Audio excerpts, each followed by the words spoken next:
Morning.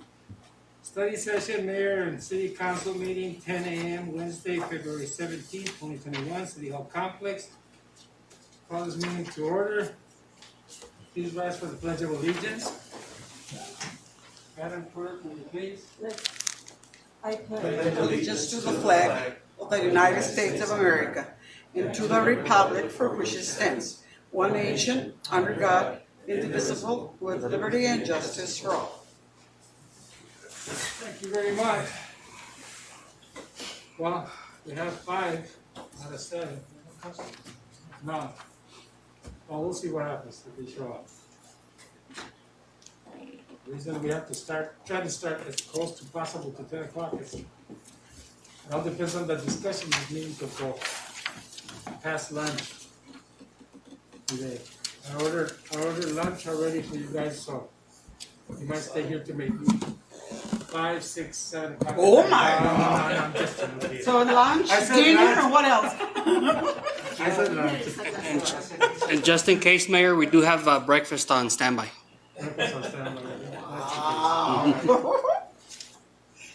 All right, on discussion items, on number 1, discussion on ordinance 02020-12-007 on the use, sale, evaluations, and enforcement of recreational use marijuana within the city limits.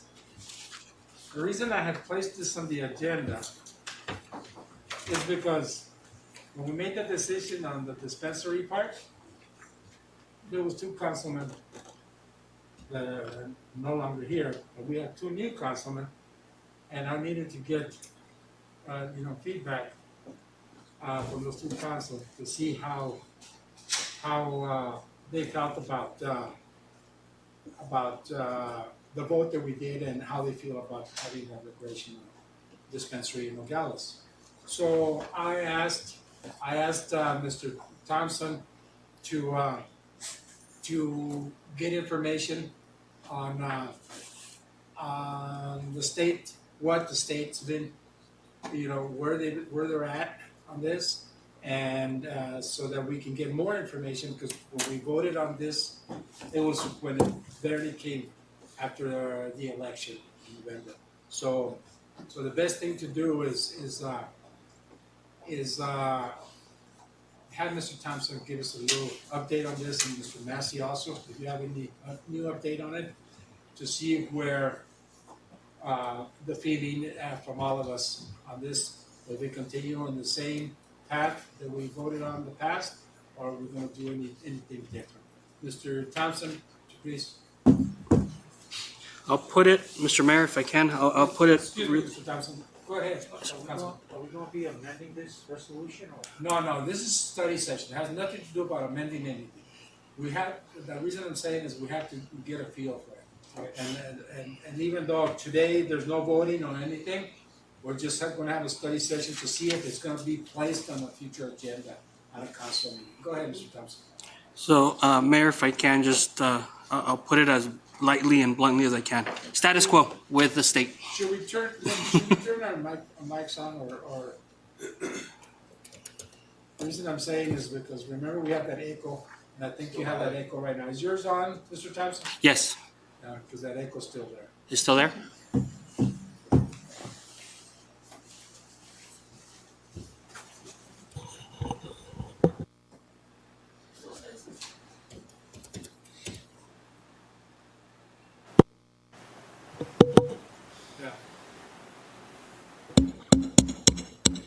Yeah. It's still there. But I mean, watch. You hear me? See? Still there.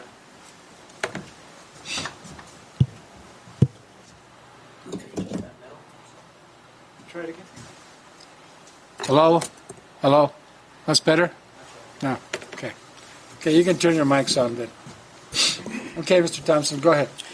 As mentioned earlier, Mayor, still status quo with the state. There hasn't been new information, and I'm on there as it is right now on the actual website. So far, the only thing different that I saw from last time was that if there's an entity seeking to operate a marijuana establishment in a county with fewer than 2 registered nonprofit medical marijuana dispensaries, that's the only thing new that's come out. On a side note, we have had, or at least the city has received, 3 inquiries to see if we would lift our restriction on the ordinance that we established back in October, I believe. To which we had a couple of discussions, and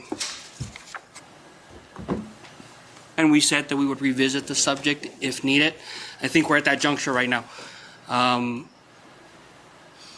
Now is the time to either A, revisit everything in the next future council meeting, if that's what we're inclined to do, or leave as status quo.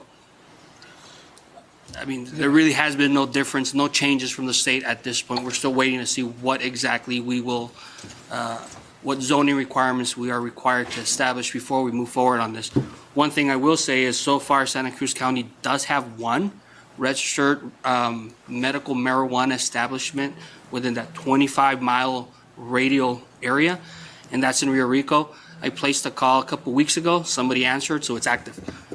That may put a hinder upon anybody wanting to establish a recreational marijuana establishment. And as far as local zoning requirements, back in 2016, we did create one for medical marijuana. That's still in effect right now. That would be the foundation for anything moving forward. Okay, I know. On the one in Rio Rico, have they applied for recreational? Not that I'm aware of at this point. They probably would apply at the county level. Nothing on the state website indicates that anybody has. But the ones that have called concerned here in the city, those have nothing to do with that medical marijuana? Exactly, totally different entities. Different. Different, yes. So those would be going under that lottery system, or how would that go? More than likely, once a medical marijuana dispensary applies for a recreational marijuana establishment license, so there's, Mr. Massey and I talked about those two differences. Dispensary would infer to a medical marijuana facility. Establishment would be recreational, as we found in the ordinance we were looking at yesterday. Long story short of it all is, they would go into a lottery, as indicated earlier on in the year by the state. And again, I go back to that 25-mile radial area. That would encompass Nogales if Rio Rico establishment applies for that designation. I mean, it would really wipe out most of the county. Yeah. Yeah, because 25 miles and Patagonia is 19 miles away. Right. And Tubac is, 22 miles away. So basically, if something was to be placed in Nogales, the whole area, maybe almost the whole area, besides Sonoita, would be within the 25-mile radius of that. So, Councilman, you have something to say? Were you going to say something? So each county is allowed only one license?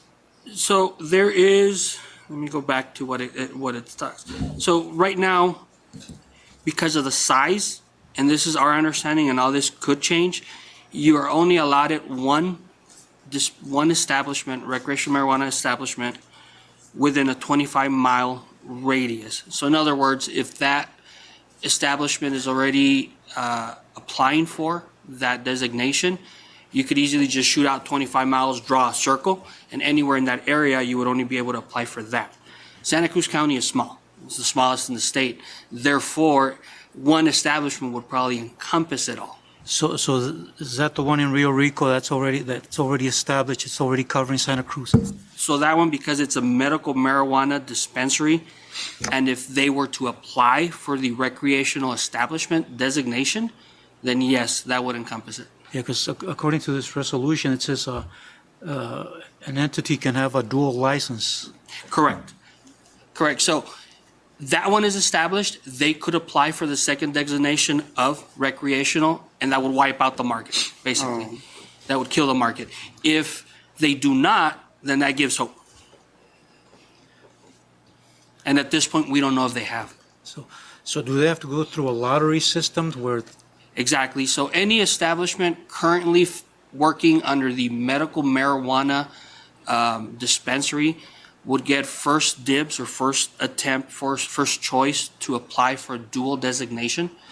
And under that, there is criteria similar to a pharmacy. In other words, we can, the state would allow one medical marijuana dispensary for every 10 pharmacies operating in the area. And we're not talking about 10 individual pharmacies. We wouldn't have 10 CVS's, 10 Walgreens. No, we're talking about 10 pharmacies. So if Walgreens has a footprint of 3 or 4 in the area, that counts for 1, right?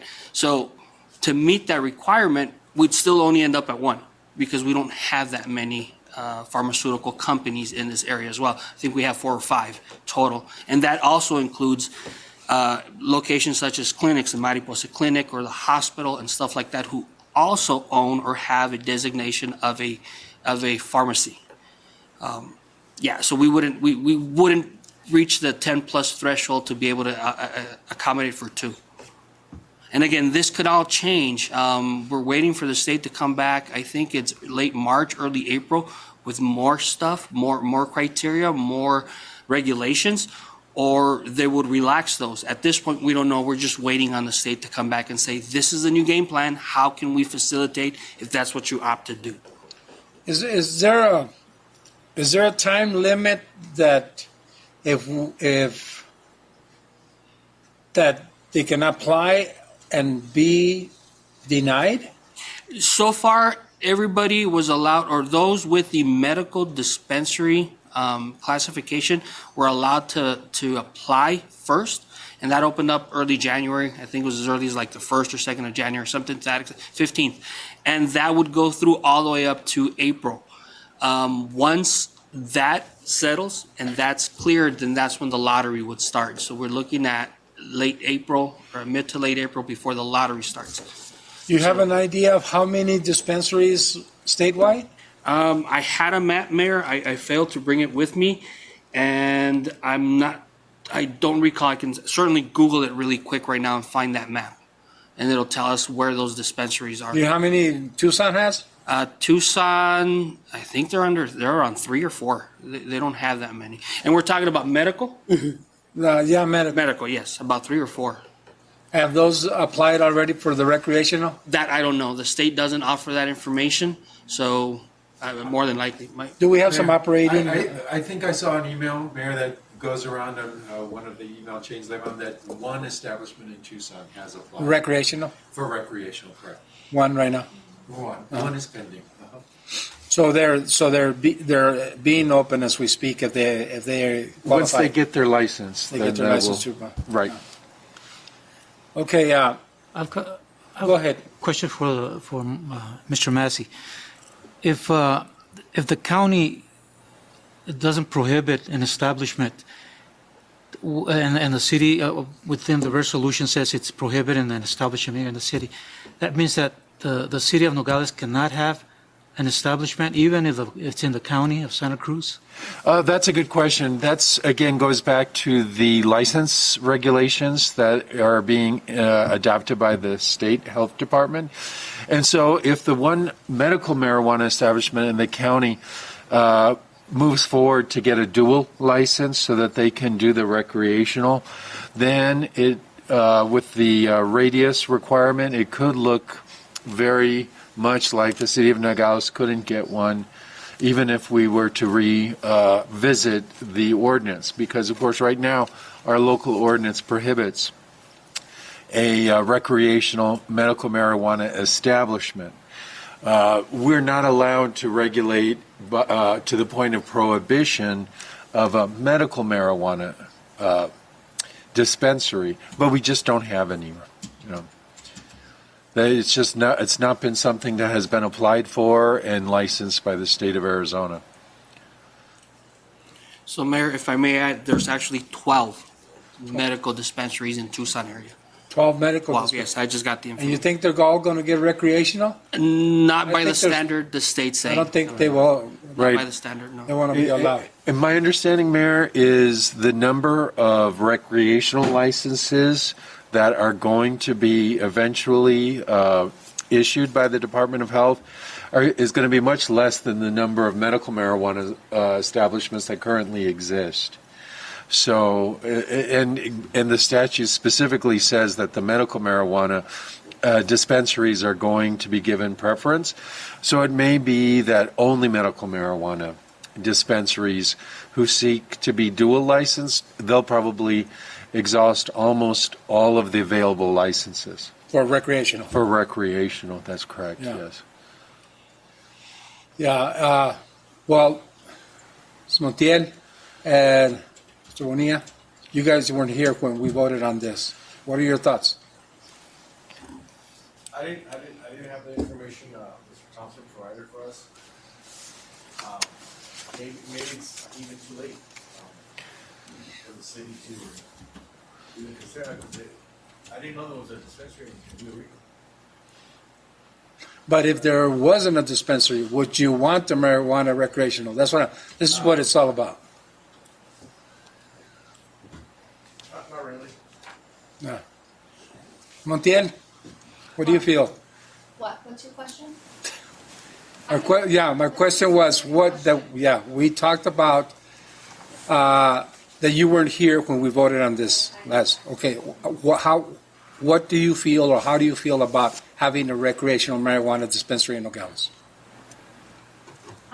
I have my own thoughts and my own personal thoughts about it, but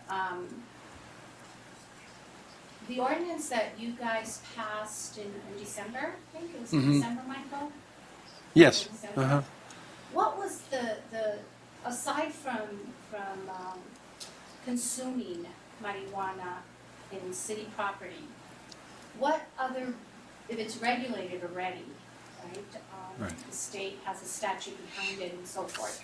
What was the real reason to not have dispensaries here in Nogales? Well, that's the legislative issue that was before the city council. And so again, let me clarify that medical marijuana dispensaries, that's the term of art. A dispensary relates to medical marijuana. And that statute specifically prohibits a city or a county from regulating them to the point of a prohibition. Now, when it comes to a recreational marijuana establishment, the law specifically says that a city or a county could prohibit a recreational establishment. And so that's what I brought forward to the council, and the council adopted And it. most municipalities are doing it. We don't want Right. We don't want people consuming Correct. marijuana in public places. Correct. Right. And so, Understand that, but what was the rationale behind not having dispensaries here again, in the city? right. It brings the tax revenue in. Right. Again, I need to make sure that we're all using the same language. Okay. And so dispensary relates to medical marijuana, and the city is not allowed to prohibit them.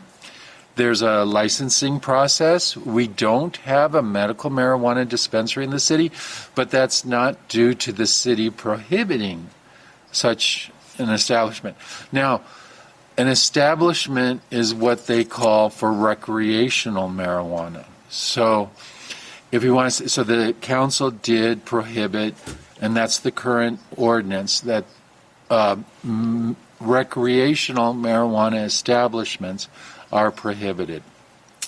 And Regulation for recreation. for recreation. Right. We do not, we have zoning regulations that relates to, like manner of operation and things like that as it relates to a dispensary, but it's not a prohibition. So why did the city adopt the prohibition on recreational marijuana establishments?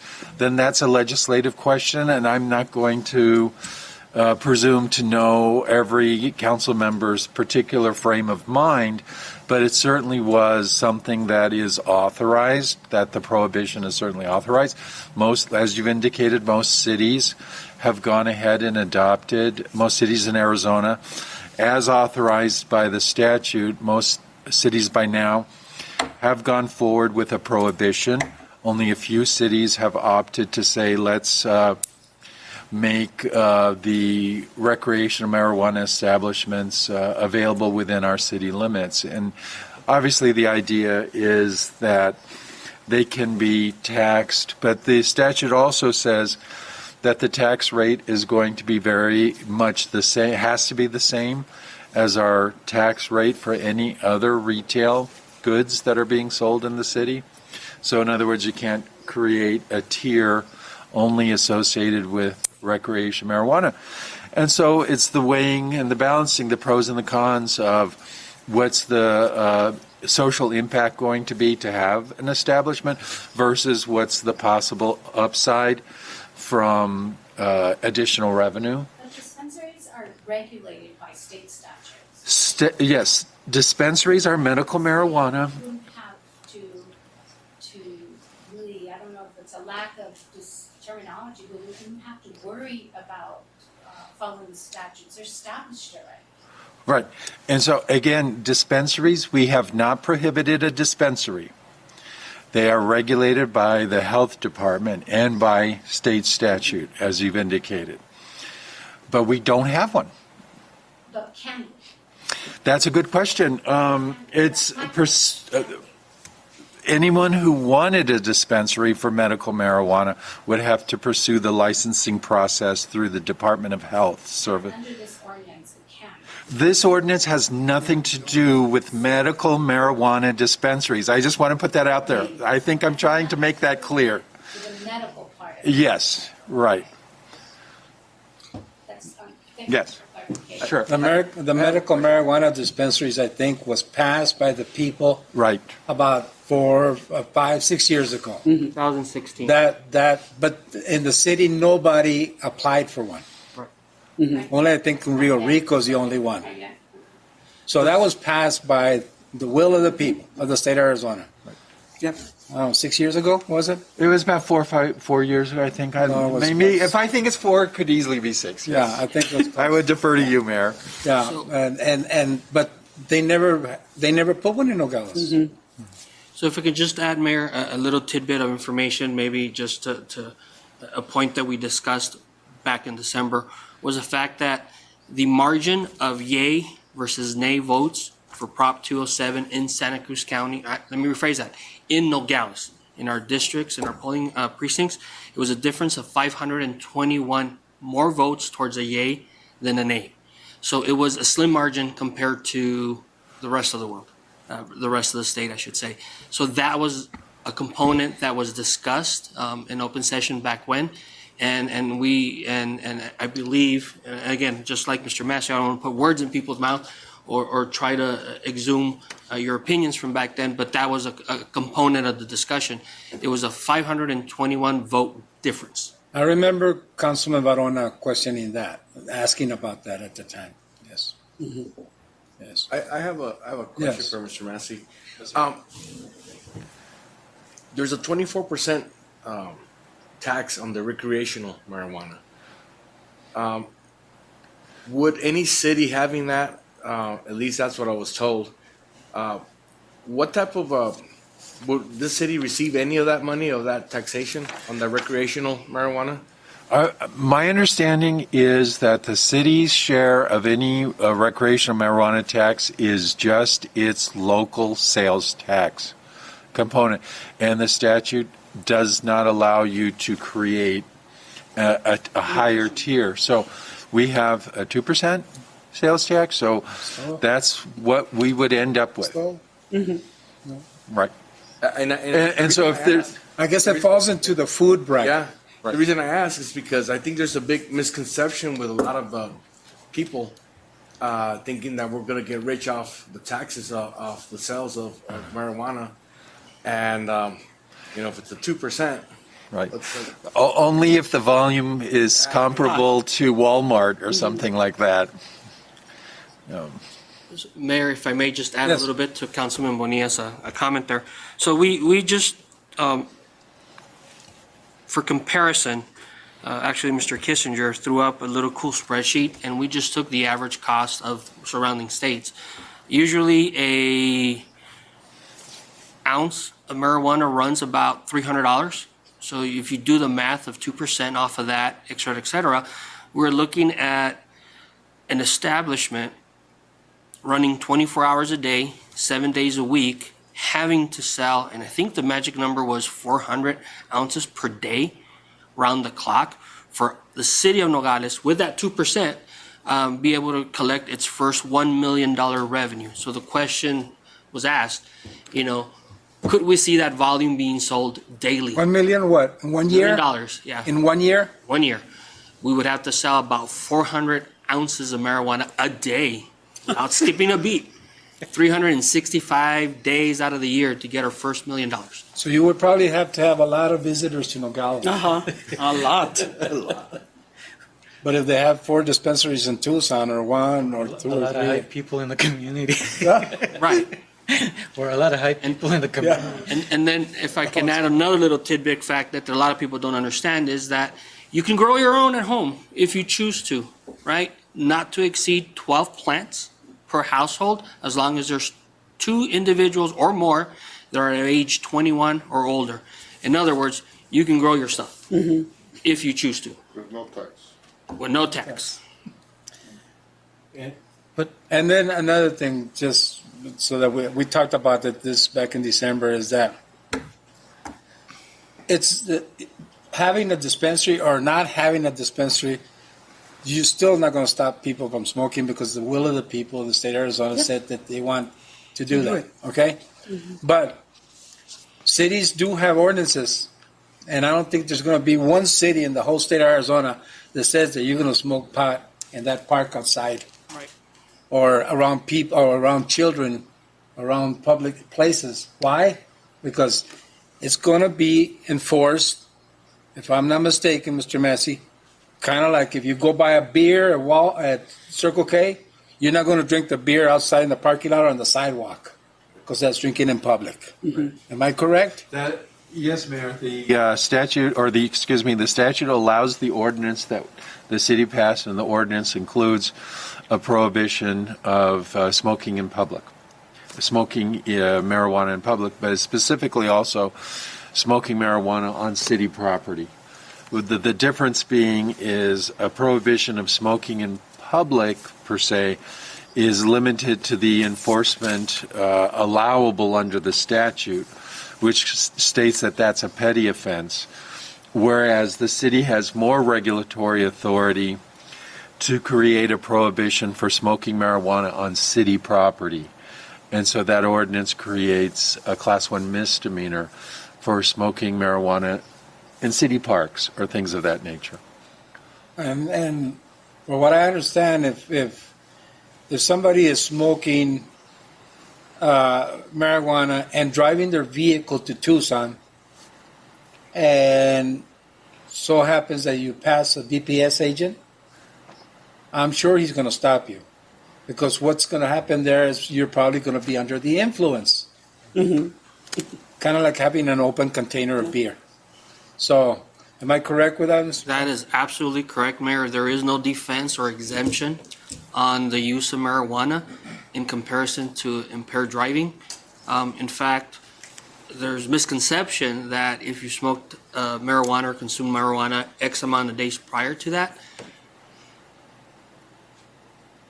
and by chance you happen to be pulled over by a police officer, and during an investigation, field sobriety test, what have you, and you test positive, it is considered an impairment factor, or I shouldn't call it impairment, but it is considered violation of the law as you are driving while you have some impairing substance in your system. Whether you smoked it 2-3 days ago, it doesn't really matter.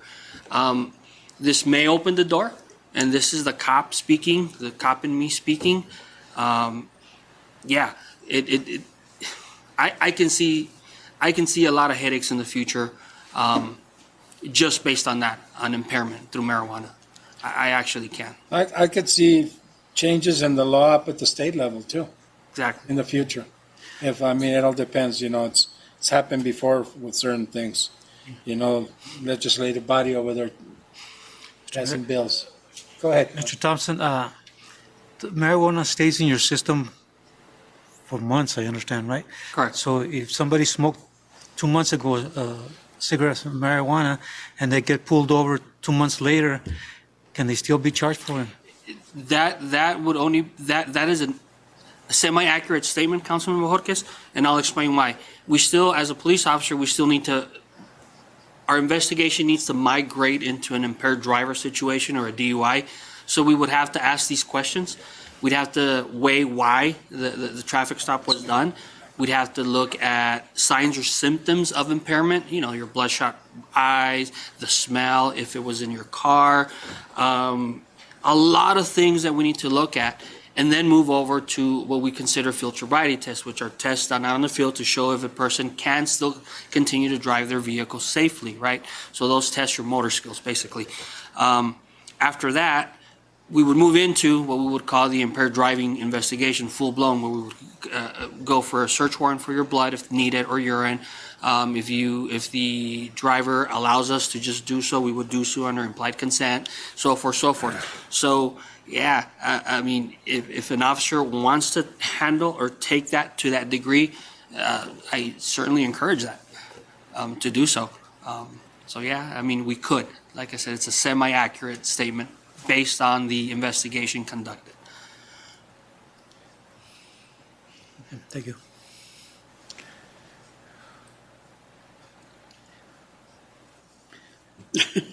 Vice Chair. Any other questions, Yeah, anything? Vice Mayor. And you mentioned right now if a DPS officer stops you while you're driving on the freeway, and then I don't think you can go past the checkpoint if you're having possession of marijuana. Right, so this state legislation applies to state and state entities. The checkpoint on I-19 is governed under federal law, even though it's on state property. Right. That's a totally different ballgame. We haven't even discussed that for establishments. Let's be honest, we have hundreds, if not thousands, of federal agents in our community every day. The state does not allow an establishment protection under their regulations. Am I correct to say that, Mr. Massey? That is correct, but the Department of Justice has come forward with guidelines under which they would be willing to prosecute. So low-level marijuana possession, for example, is not prosecuted by the feds. But if there is a higher quantity and if it shows that there is trafficking going on, then they can possibly take that for a federal prosecution. And then, yes, sir. So going back to the mayor's comment, you know, we wouldn't have people coming in from outside to buy here because they would have to go through the checkpoint. Unless their goal was to consume it all. Consume it all. Right, and remember The whole the house? statute, Councilman, the statute only allows possession of adults over 21 of up to an ounce. Announce. So when we're talking about sales that are going to possibly occur at these marijuana establishments, we're talking sales of maximum of 1 ounce per person per day. So, and you're allowed to have 1 ounce on your person lawfully. And if you have more than that, depending upon how much you have, it could be a civil offense, a petty offense, or a criminal offense, a misdemeanor offense. So, But Mr. Massey, that's going through the checkpoint, that's federal right there. correct. It Doesn't matter if it's doesn't an matter ounce. if you have an ounce or just a cigarette. Right. The question, though, that I think is they would probably confiscate it, but if you have personal use marijuana, I think the likelihood is there would be no federal prosecution. But that is based on the Department of Justice's guidelines of how much quantity of prohibited contraband and drugs before they'll step in and actually do a prosecution. So there are people that have gone through that checkpoint with, a good amount of volume of drugs, if I'm not mistaken, and the feds, what we get is a decline letter. They decline to prosecute. And so at that point, it's up to the local county attorney to prosecute or not. And of course, if you're just at an ounce, there is no basis for a prosecution under this law. Michael, in reference to this ordinance here that was passed, it's all a civil violation, right? It's not, it's not criminal, it's all in the civil side of it. Let me clarify on that. Yeah. We passed an ordinance, and we did create as much of a regulatory framework as permissible under the law. So, for example, we did create a Class 1 misdemeanor violation for one. possessing marijuana on city property, because that is the strongest way, the strongest place that the city can regulate. The city can regulate on its own property to a very high degree, and so the high degree being, in this case, a Class 1 misdemeanor. Now, if it's just you're walking down the street smoking a joint or whatever, that's smoking in public, and then the statute itself creates the regulatory scheme on that, and I believe that says that that's just a petty offense. So because the statute covers the field for those sorts of violations, then we don't have the jurisdiction to increase the violations. But the one area that the statute does still allow the cities to have the full throw of their regulatory authority is on their own property. So that would include parks, it includes the city work centers, it includes public housing that the city owns. So all of those prohibitions at a Class 1 misdemeanor level apply. But again, even if you're charged as Class 1, we'll have the prosecutor, take a look at it, and all the prosecutorial discretion that would normally apply would continue to apply. Thank you. Mr. Mayor. Yes, go ahead. Mr. Thompson, earlier you stated that a person is allowed to grow 6 or 12 plants per person or something like that? Correct. So an individual age 21 or older can grow up to 6 plants themselves. If there's 2 or more living in the household, over the age of 21, the maximum they can grow, whether it's 3, 2, 10, would be 12 plants. But under the ordinance, it says here that, it's a violation and it's penalized if you cultivate, which means if you grow, right? Good question. It's on section 13-25, violations and enforcement penalties Cultivate in city property. in city property. I think that's what it is. That's right. Also under the city property thing. I'm not mistaken. I grabbed my book here and I didn't grab the ordinance. Yeah. So we have the ordinance. Right. Is that the way it is, Councilman? It just says in the city, it doesn't say, So it was 13-20 again, Councilman? 13-25. 25.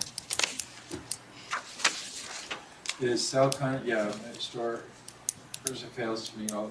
So what that says is it's unlawful and a violation of this article, which is this ordinance, to sell, cultivate, process, manufacture, store, transport marijuana products if the person fails to meet all of the requirements in this article or state law, including the department's rules. So the idea is if you cultivate beyond what's permitted by state law, then you are now in violation of our local ordinance. So the ordinance is not designed to contradict state law. It's designed to live very, very closely with state law. I guess I'm not. So the idea is that our ordinance sort of goes up to the limit of what the state law allows. So if there's only one person over 21 living in a location, a residential location, and it's determined that there are more than 6 marijuana plants there, then that would be a violation. Or similarly, if there's more than 12 at any time. And then the same thing to transport or process or sell. Again, the state law has a very, very low volume that it authorizes individuals to possess. And so any person who exceeds that now violates our ordinance. So that right there, just kills the establishment. If you can grow your own, why go pay $300 for an ounce of marijuana if you can grow 6 plants at your house? And again, the $300 value comes from just a quick search, a light search on the internet. We searched Colorado, we searched Nevada, and there was another state, and the average was about $300. Well, Tucson, I think Tucson's doing it like between $200 and $300. Right. And Mayor Expensive. and Councilman Bajork, as the state law, although it does allow, as the acting city manager has mentioned, up to 12 plants, the plants have to be grown in a location that is very secure so that the neighborhood kids don't come over and start trimming your plants. It has to be locked, it has to be out of sight, so you can't just be growing it out in your front yard. It has to be in a very secure location. Like a hedge. You gotta Right. trim it, you gotta trim it. You want to smell it? You gotta trim it well. Well, one thing I'm gonna, that hasn't been mentioned, and it's, the majority of apartment complexes, I can tell you that right now, are probably not gonna allow you to smoke. Because if one person smokes, we're preparing a letter in our place. If you allow one person to smoke and the two neighboring Apartments. neighbors don't like it, what's going to happen? They're going to get up and leave because they don't want their children to be witnessing somebody smoking. So you're going to lose tenants. You're going to lose, So the best thing to do is regulate it like that, but personally, and that can be done legally. The landlord can send a letter, say, you cannot, like, for instance, you can't allow people to drink outside if there's a street in front of an apartment complex because it falls under drinking in public. So when they have parties, they have it in the backyard and stuff like that. That's all right. But when you start smoking pot, that could really trigger people leaving. And the worst thing for somebody that owns an apartment complex is to have people leave because the guy next door, the person or whatever next door is being allowed to smoke pot. So, those things are going to have to change too. I have a question on the people that lives within the housing. They are not going to be permitted. That housing is under a federal HUD. That's going to be a no-no. You can't smoke here. Okay. So it's going to be hard. I mean, they're not going to be able to go on the sidewalk and start No. smoking and then come back to the house. I don't know how they're going to do it. They're going to have to get in their car and go around the block, or I don't know. I don't want to give anybody ideas, but I mean it's not just because it's permissible in the state of Arizona by the will of the people to have recreational marijuana doesn't mean that you just. I'm sure some states, and I think Mr. Thompson, you said that some cities' policy or ordinance is a lot stronger than ours, huh? Correct. So as of January, when we were visiting the same subject, I discovered there was at least 13 cities that had something similar to what we put in place. We're moving towards that or even higher. Just yesterday, I emailed with somebody out of Benson, and we've been sharing our ordinances, our information with them, and they're in part to what we have done in the past. So that would add an additional city that I know firsthand is actually going to or in the same boat we are right now. Yeah.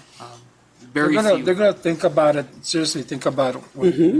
But I mean, you can't stop people from smoking. I mean, that's Mr. Thompson, in all these cities that do have establishments for recreational marijuana, is there a lot more crime or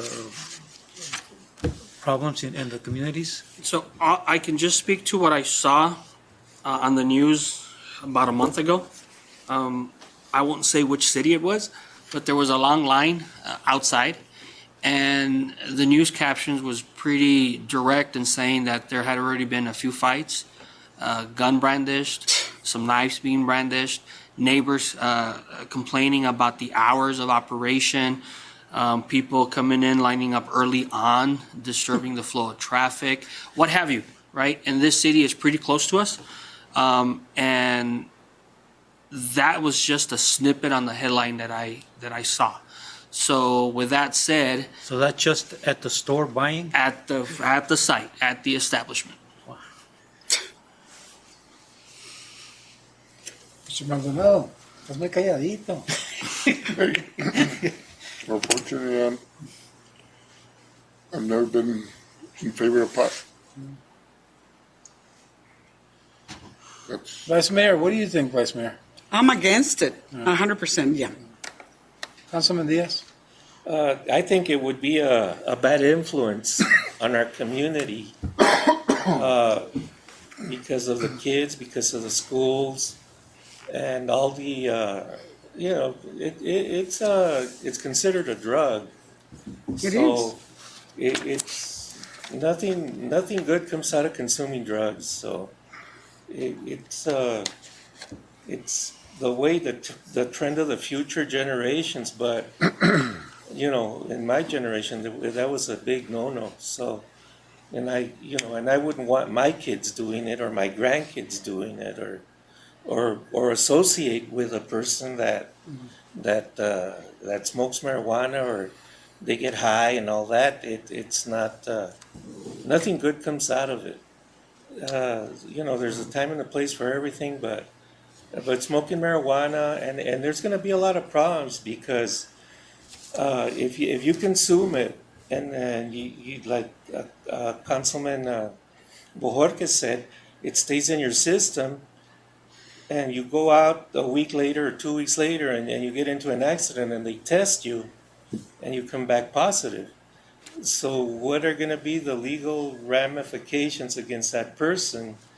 They're going to feel discriminated that, I did this 2 weeks ago, and why are you getting me now? And then it's going to put a big strain on our legal system because now the officer has to prove that this person was indeed influenced, under the influence. So there's going to be a lot of problems associated with in dealing with this. So,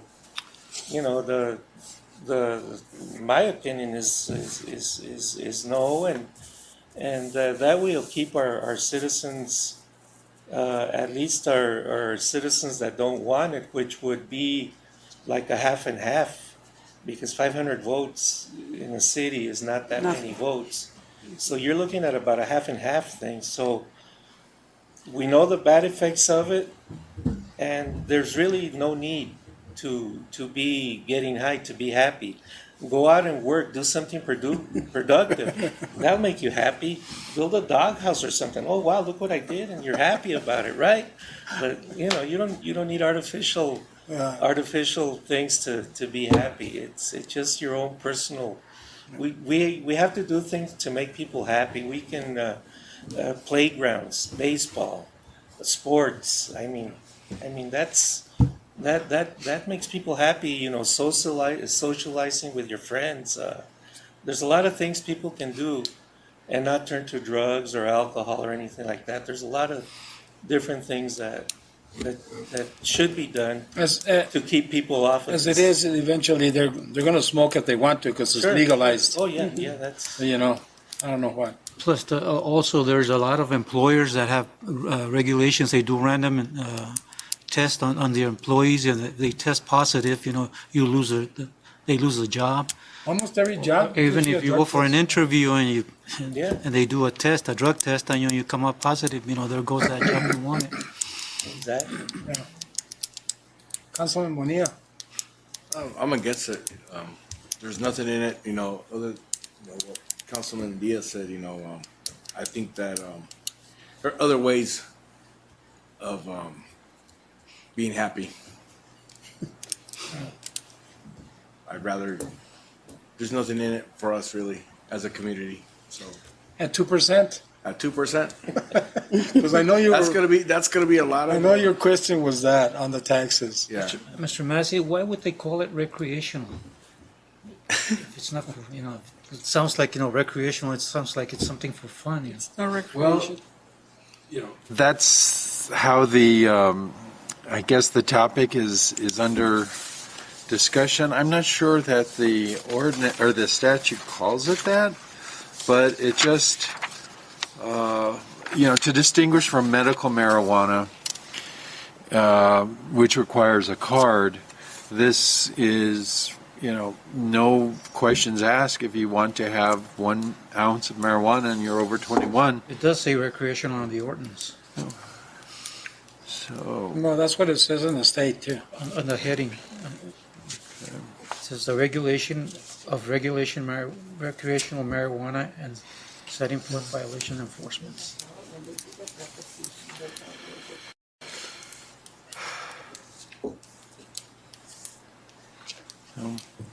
I'm not sure, but that's, the idea is we have to come up with a name that distinguishes medical marijuana versus everything else. And so that's the name that we come up with. That's what the state did, yeah. Yeah. Yeah, I think so. It's probably from the state, though I'm looking at It's a the, different way of, because they've been even talking about it and bringing it up at sometime, I don't know when, in the near future, in Congress. Yeah, on the federal. you're right. Federal. Yes, they're probably going to take another look at If that. they look at it over there and it turns into a national thing that's allowed to, that might turn things around for every state. That's a whole different ballgame. So, and at that point, are you going to be allowed to bring it from Mexico to here? ¿Verdad? I guess like liquor, the limit, like Yeah. 1 bottle. Yeah, there's gonna be some changes, and there's been a lot of lobbying on this. I know. I've read up on it, and so I don't know. So should we take it anywhere else right now? Does anybody else have anything to say? Montiel, do you have anything to say?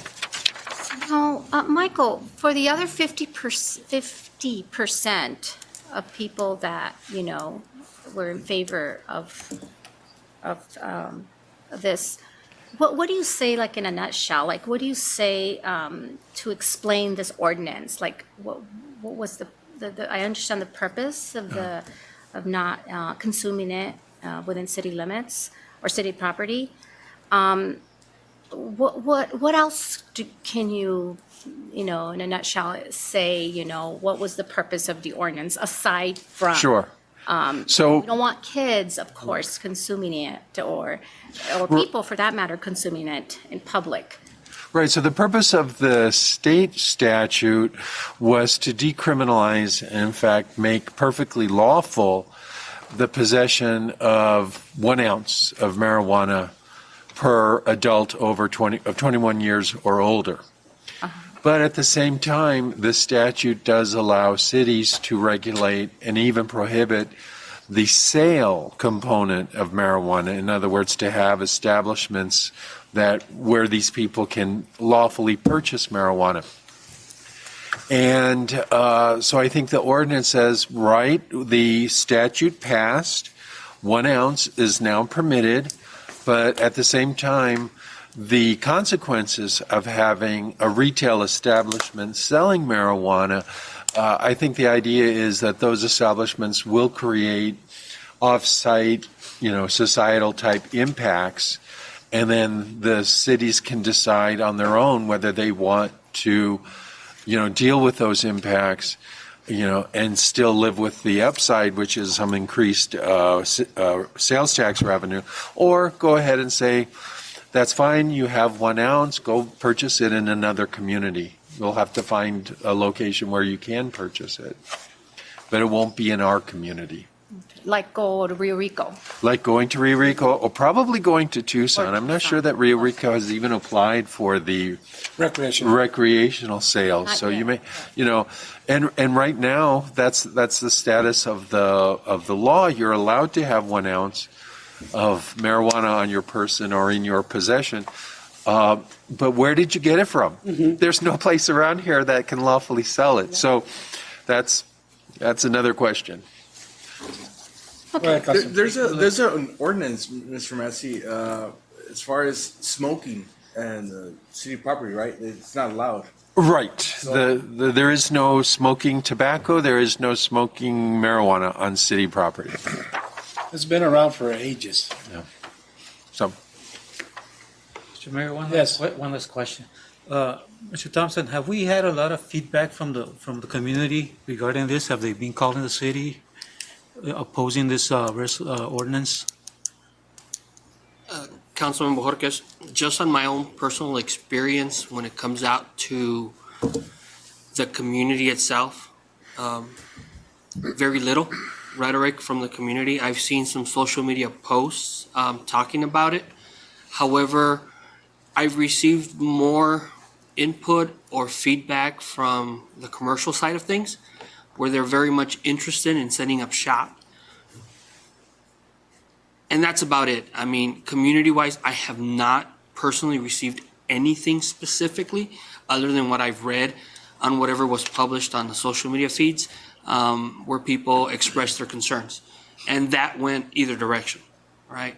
So feedback, commerce, commercial people, realtors, people in the industry right now, or 8 entities in the industry have called. How many? I've entertained 3 of those phone calls so far in the last 3 months.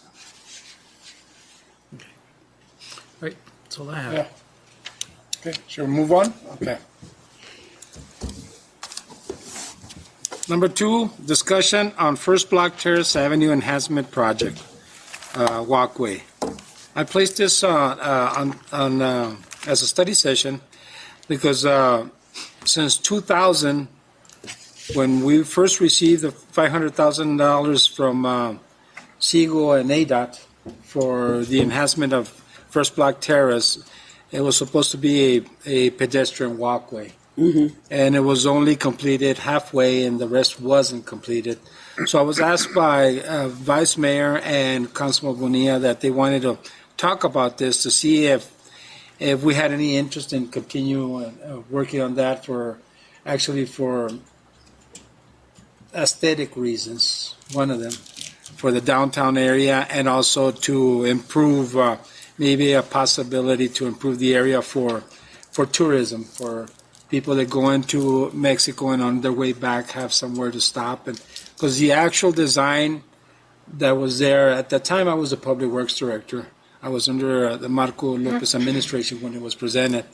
And the actual design had a kiosk in the middle of the street, and Terrace Avenue was closed at Crawford.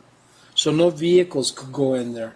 The only time vehicles could go in there was early in the morning to offload merchandise and the stores that were there. Mason was open at the time, and other stores.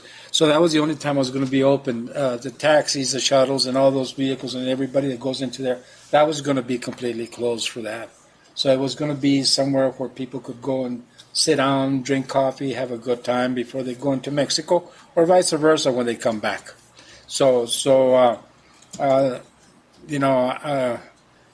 It wasn't completed. The job wasn't completed actually, and I myself think it's a great idea because I've talked to the Vice Mayor a lot about this, because we do need somewhere. They basically Nogales, Sonora beat us to it. As soon as you go across where they closed that street, and where the main street right downtown, right by the border, it looks real. They did it real nice. They made it look like a little park and areas to sit and stuff like that, and people have food there. They have their pharmacies, the dentists are there, and other stuff are there, but still no traffic is there. It's just pedestrian. So it would be a good idea to do this. So what was the first half that the city did do? The sidewalks, made them wider, paved the street, started the infrastructure for conduit underneath the street for future, to be able to remove the light posts, not the light posts, but the posts with the electrical wires. And planted some trees. I don't know if you've seen them on the west side.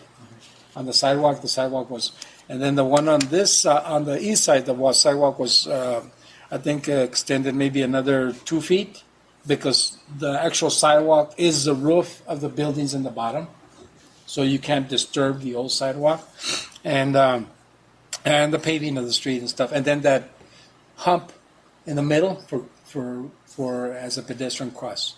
So, So That- do we still have funding for that? no, we don't have funding because this is what happened. When we got the $500,000, at the time, it was being actually worked by a certain group, not the city itself. And by the time we discovered that we needed to start working on the project, there was almost $170,000 already gone. Just on design? And design and consulting, and call it whatever you want to call it. So we used what was left to do what's there. So basically, to continue this, we would probably have to do some work with ourselves and funding for it. And one of the best things for something like that would probably look after another grant, because that grant that we got at the time, Jerry Calza was the engineer. Him and we worked on that with Siegel, and they gave us support on that, and that's how we got the funding at the time. But if we would have used the $500,000, we would have completed the whole job. And it would have been nice if we would have done it way back then, because right now it'd be a whole different ballgame. Right now, if you go and stand on that street, stand there for about 15 minutes.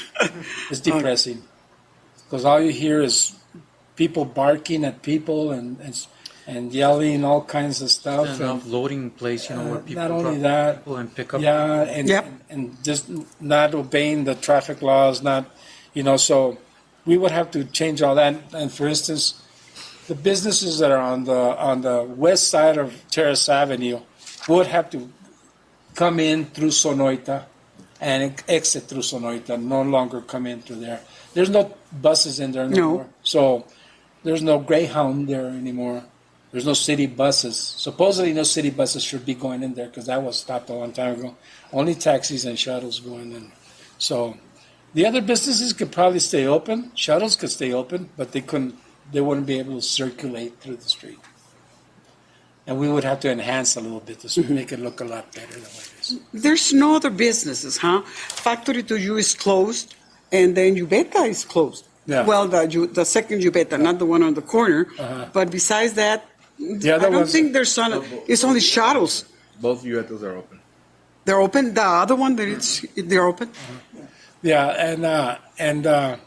and those are good. Yeah. What is good? It's a good store, because usually what their business is, a lot of it is pedestrian, ¿verdad? Yeah, it's pedestrian. Because they still have to buy and go across the line. Yeah, if they purchase liquor, or even if you purchase sunglasses and you don't want to be taxed or perfume, they Yeah. give you the option of They're going across, going back across. and forth, yeah.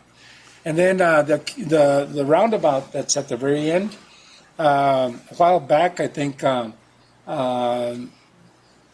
Homeland Security and stuff, they used to, because they own that property, they said that the city could basically, maintain it and stuff like that. So something could be done there. Like, for instance, if there's no traffic going in there, that whole area could be used for something. Yeah. Very nice. You still have to leave some type of space for emergency vehicles. How like we do it on 4th of July. I mean, on Fiestas de Mayo on Morley Avenue, half of the street is closed, the other half isn't. That type of circulation we would have to always have in place. If you did kiosk, you could make them on one side of the street, not in the middle, or you can make them removable. That they can move from one place to the other. You were mentioning something like that, no? Yeah. The removal kiosk. Also, we would. I'm just seeing in the future, since the conduit has been laid down already, I would at least have a distro box for electrical, for future events. I mean, it's always, why bring a big power generator when we can just plug into that 400 amp box and just plug in with your distro. That would be city. The city's charge. Yeah, and I'm just seeing that it'd be nice for families also. Not just make it for tourism. Why not Saturday nights or Sunday nights or Sunday in the afternoon? Take your families, have an ice cream or coffee. Be able to take your kids somewhere. Yeah. Just have them running around with other kids. Yeah, and not worry about traffic. And I remember back in the day, Esther, I think the city was working with young audiences also, Uh-huh. right? Yep. We can. I don't know if they still exist. The young audiences. Well, the school is not working, Yeah. so that's why there's. But well, there's many groups of people and artists that they want to do something, but where do they do it? That would be a perfect place.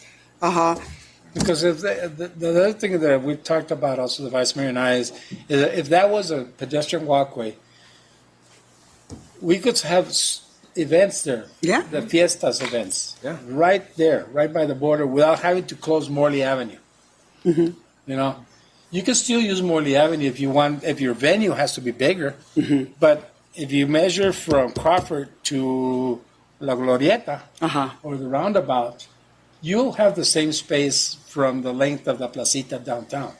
Yeah. So you could use it for that too, for events, you know, all types of events and stuff. The little That was gor- the whole purpose at the Yeah, time, that's right. you know, but it didn't go. So that Glorieta belongs to the city. Yes. Perfect. In Tucson, they have an event that they do it in the fall and in the spring. It's called the Club Crawl Festival, and they close down 4th Avenue, and they have, of course, it's a bigger street, but I've done sound for that event, and there's I think like 10 stages, but it's just a festival. You have a rock band, you have a mariachis, you have a That's nice. norteño band. It's pretty nice, and we can do that something there Yeah. also. Uh-huh. You know, maybe not have 10 stages, but we can have 3 or 4 playing at different times, obviously. And by having, like you say, the electrical component to it, belonging to the city, you know, that would be a lot easier for any band or anybody that wants to use it. And you know, on the kiosk, I think I mentioned it to you. On the kiosk, the intent that was done back in 2000 when it first started was that the city would put the kiosk and then they would be rented out to whoever wanted to have a kiosk, you know, whatever they wanted to have, coffee, I don't know, ice cream or whatever. You mean the one that it's right on the corner? No. The ones that would be in the middle. Oh, of in the street. middle. Okay, The perfect. street. Yeah, they would have tables and it had a lot of more trees that were going to be planted there. Yeah. You know, everything, you know, didn't pan out right. You know, 'cause funding was low on that. I think, Mayor, you know, I use that crosswalking 2-3 times a week, and I think we got to look into, you know, there's a lot of people that come across with luggage and others with handicap and all that, and basically, you know, they get picked up right after they make the turn on right there, and so we also got to look at, you know, what options are we going to give to people that cross, you know, where are they going to get picked up, you know, because Well, they can go right into where the old bus depot was at. Just go across the street where wet is at, the parking lots. they don't let you in. Huh? They don't let you in. Well, they're going to have to. Yeah. That's the thing about it. When you But- do something like this, you're going to have to find a way how to But- work with the businesses. You know, those businesses only let you go into their parking lots if you're going to park, not to pick up somebody. You know, and you know, I don't know if we could do like a tape measured how many vehicles go through the street, Mr. Thompson. You know, because there is a lot of car traffic. You know, especially Sunday nights. You know, Saturday nights and stuff like that. You know, that's what we got to see where we turn that traffic to. Well, that traffic, Mr. Maldonado, you're referring to, I worked many years at UETA. I did security work for UETA many years. And I can tell you personally that the traffic was not even 50% of what it was back in the 90s. Yes, it's true that there are people that are picked up that are handicapped that need to be, but I think that if, like Mayor says, that we can talk to certain businesses where people could, you know, just wait there and be picked up. there's no more Greyhound. There's no more nothing. There's plenty. As a matter of fact, there's an empty lot, I believe, that's not even being used right now. So I think that if we stop, if we freeze on this opportunity to, well, say, well, we can't do it. We can't close down the street because there's a lot of traffic. Traffic is not even 50% of what it was back in the nights or early 2000s. Sundays, I pass through there. It's very dark. The shady characters there at night. It is. It's todo lo que hay. Uh-huh. Yeah. And Across it. we need to light that place up. And you know, another thing that was also planned at the time, close it at Nick Street, not all the way to Crawford. I think that was discussed with the PD at the time. Where Close the it at hump Nick is, Street. where the hump is, or No. Where's Nick's Nick is a little street that goes to Sonoita. On the back of the factory to you, used to Back to be. factory to you. that's Close it there. right instead- before the hump. Yeah, close it there, not over here. If somebody needs to walk from the Glorieta to there to get picked up, Yeah. that can be worked on too. The point is not to get any traffic going towards the Glorieta so that can be used as an area for people to either rest on the way to Mexico or on their way back, and at least spend a little bit of time there, and because the problem is that I've been asking planning and zoning and public works for the plans that we had, and there was a booklet. It was beautiful, and they can't find it. Okay. It I don't cost wanna a say lot of money. anything, but they can't find it. Wow. But what a coincidence! We did spend $500,000 on that. And And they don't have it. those plans were going around for years. Now nadie los tiene. So they should be in the records here. They should be in the records over there. We have a whole building with records. Either they're not looking for them, or they just can't find them. But if you saw them, it's beautiful, very nice. Yeah. And that's what we need in downtown Nogales. You want to enhance downtown Nogales? Let's start working on that. Same thing with Morley Avenue.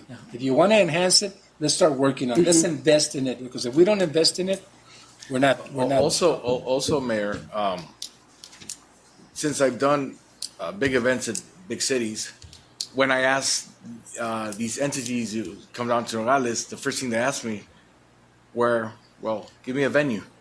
And I think Terrace would be a Perfect. starting point. Yeah. Just to, if we really want to, enhance the image of Nogales, also, we gotta have a venue. Fletcher is a soccer field. It's not really. I know the discussion is regarding the enhancement on Terrace, but Morley, I think the first block on Morley would be ideal for something like that too. you know. Yes. If you can close that part of the street, leave the back part for the Cinderellas or for deliveries and stuff. But that first block of Morley would be a great idea for something that we're talking about, Crawford, or Terrace, I'm sorry. And I think we should think about doing that, because that's ideal. It's got more parking area for people to go there, and it's got the Karen Park there, which is historical.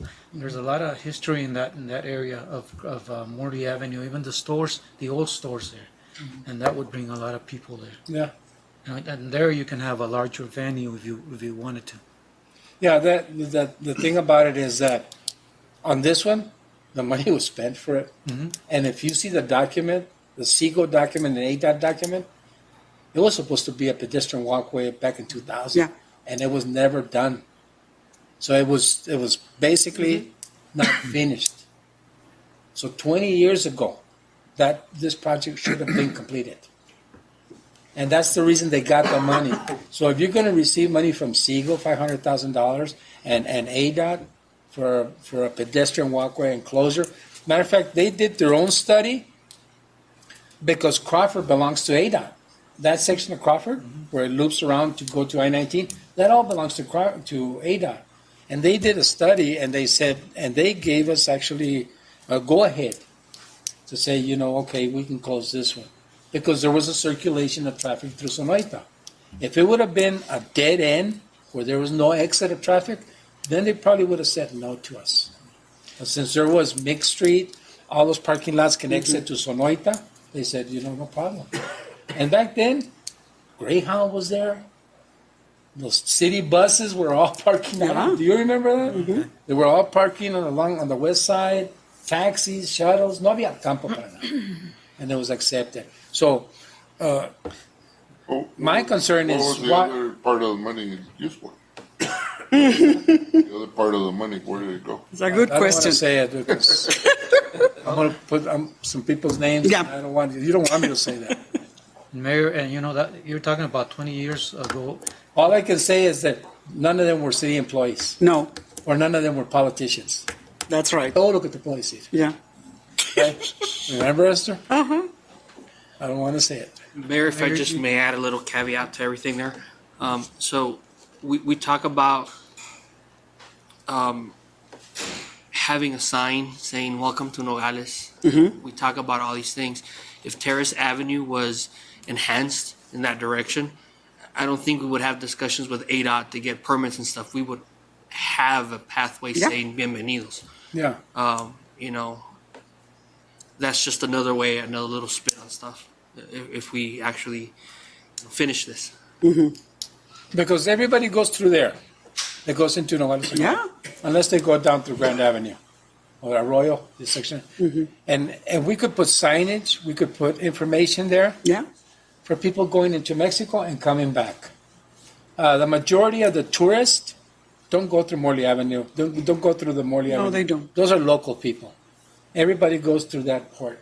Terrace. Walk, like you do. That's the section you Yeah. use. So that's where, the kiosk that's done where the Hurl Boy is at, and the kiosk que no sirve at the ramp. I don't know if you've seen it.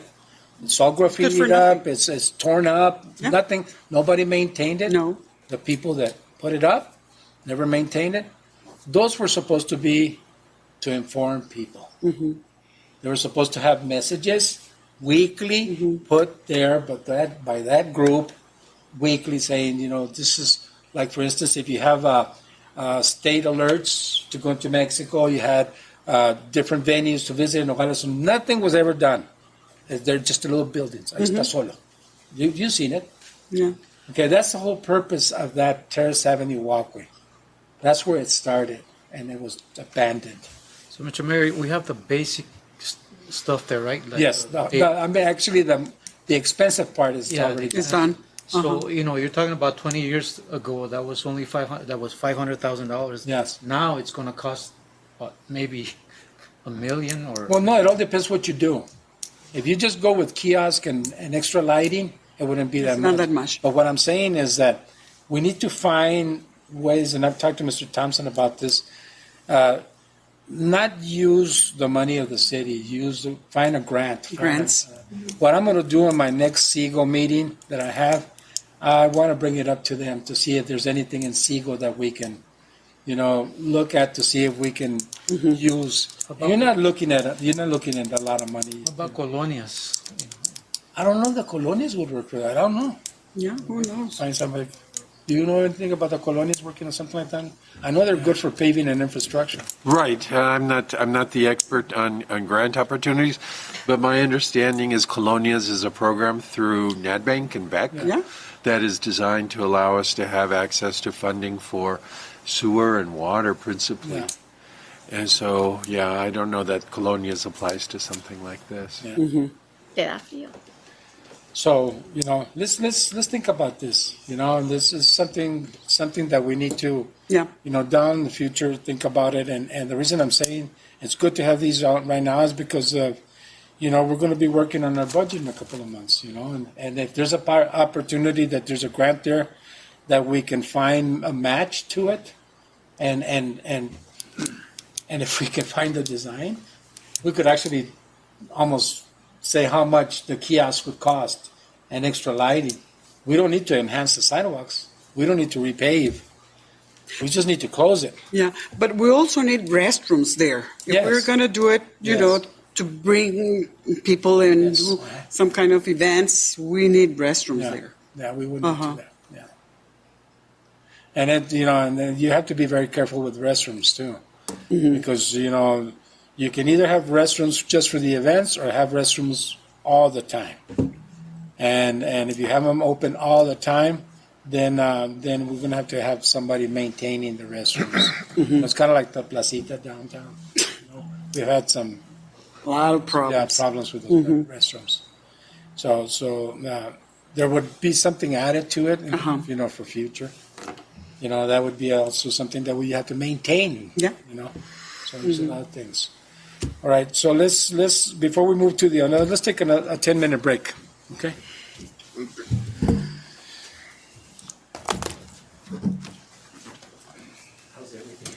I'm doing good. Good. You? El judge. Ya no es judge, pero ya. I know. You're one of the few ones that calls on him all the time. We were really busy this morning. We had to get ready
thoughts on the Terrace Avenue Enhancement Project? Go ahead and do it. Yes. When you find a binder, can you come so I can see it? Go into the design, Yes. Okay. I know which one you're talking about. the beautiful mind. Yes. A beautiful plan. I. Gacho eres, Hector. I will. Okay. If I find it, I'm pretty sure I know where it's at. Okay, number 3, discussion possible direction on Public Works organizational chart and duties. Mr. Thompson. Yes, sir. Let me.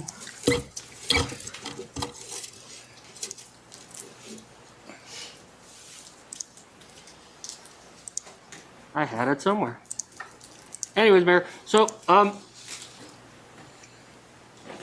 there seems to be some discussion as to which director or which department head would be overseeing certain departments or divisions of Public Works.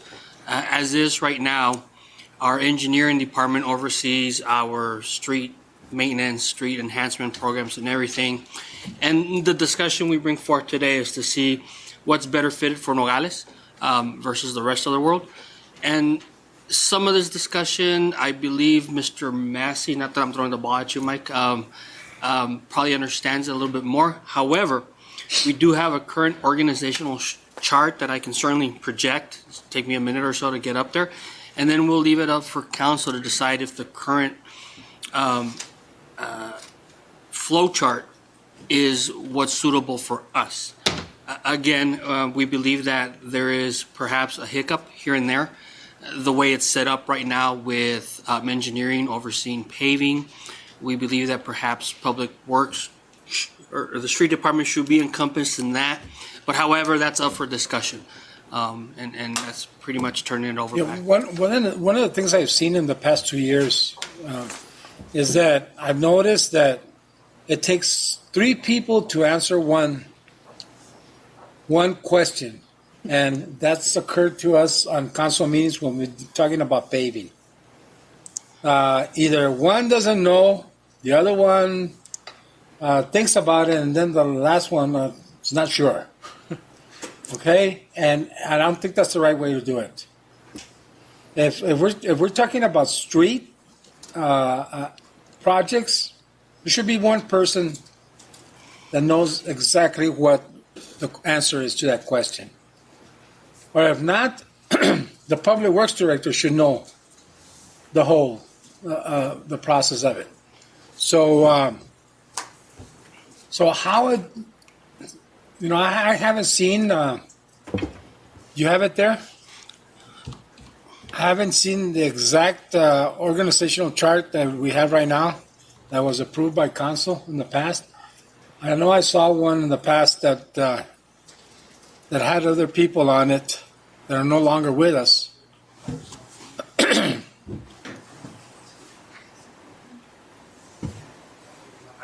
isn't what it used to be 20 years ago.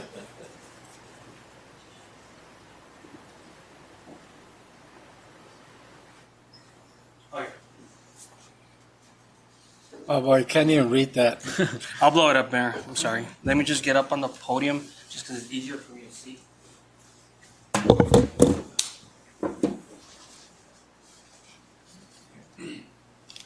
Ahora sí. Should have started there.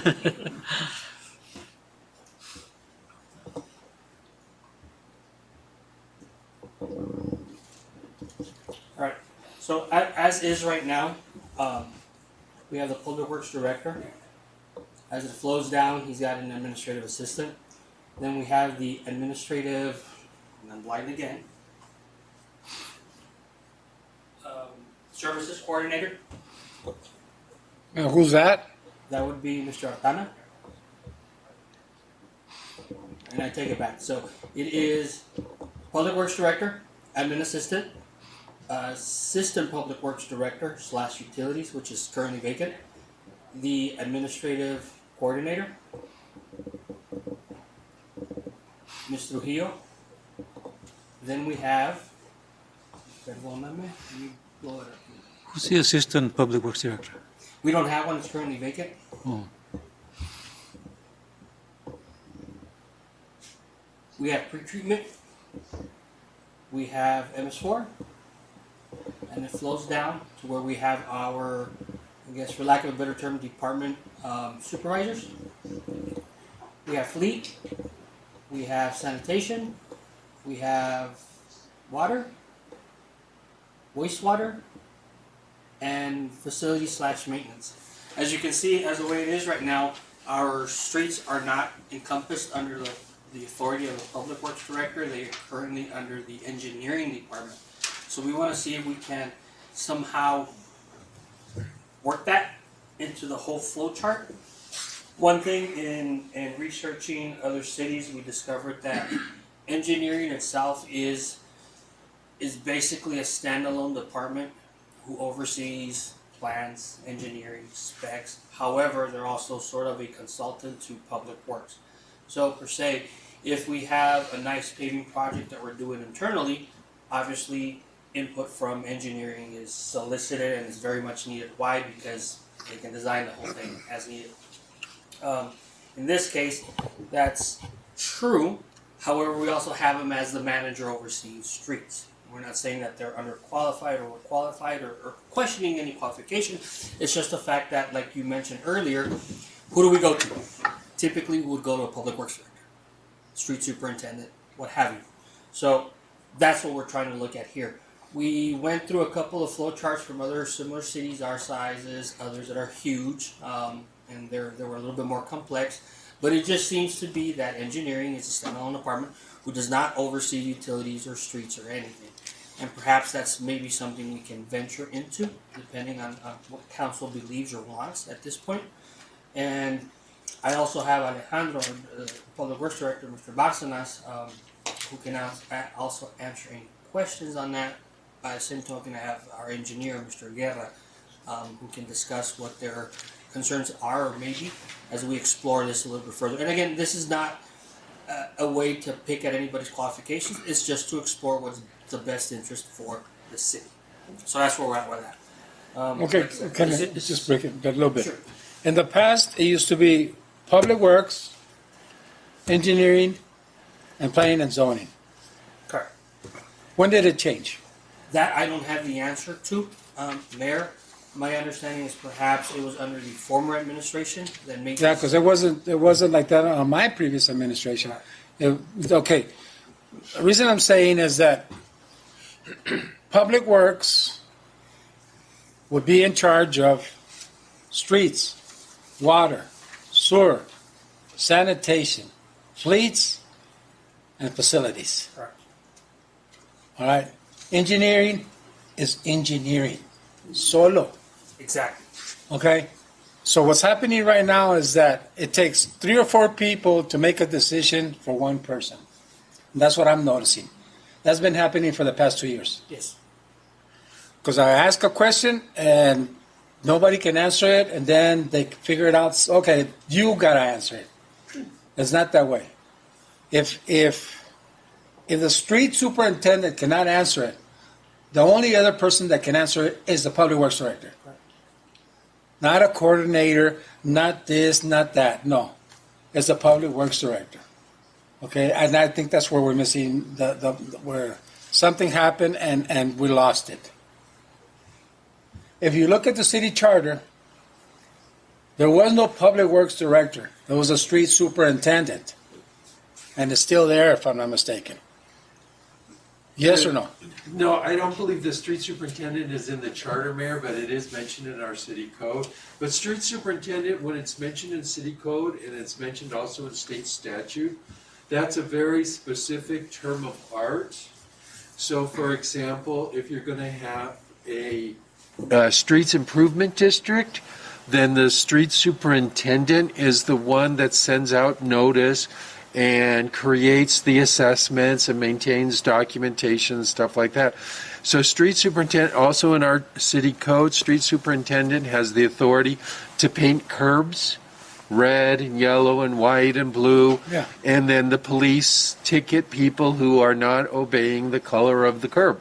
So street superintendent is someone, I don't see that person as necessarily being the supervisor of the streets division. The street superintendent is someone who has the authority to make, pretty high-level decisions on behalf of the city. So it's Yeah, a but- term of art. It's Yeah. a term of art. Yeah, but in the past that I can remember, even when I was a public works director, I had a street superintendent. And he was in charge not only of paving streets, but also if the water department or sewer department tore up a street for a repair, that he knew immediately when to repair that. Not wait and see. An example, Mr. Bonilla. Tell him what happened to you in Calle Cananea. We just paved that street, by the way, okay? We just paved it. There was a water break.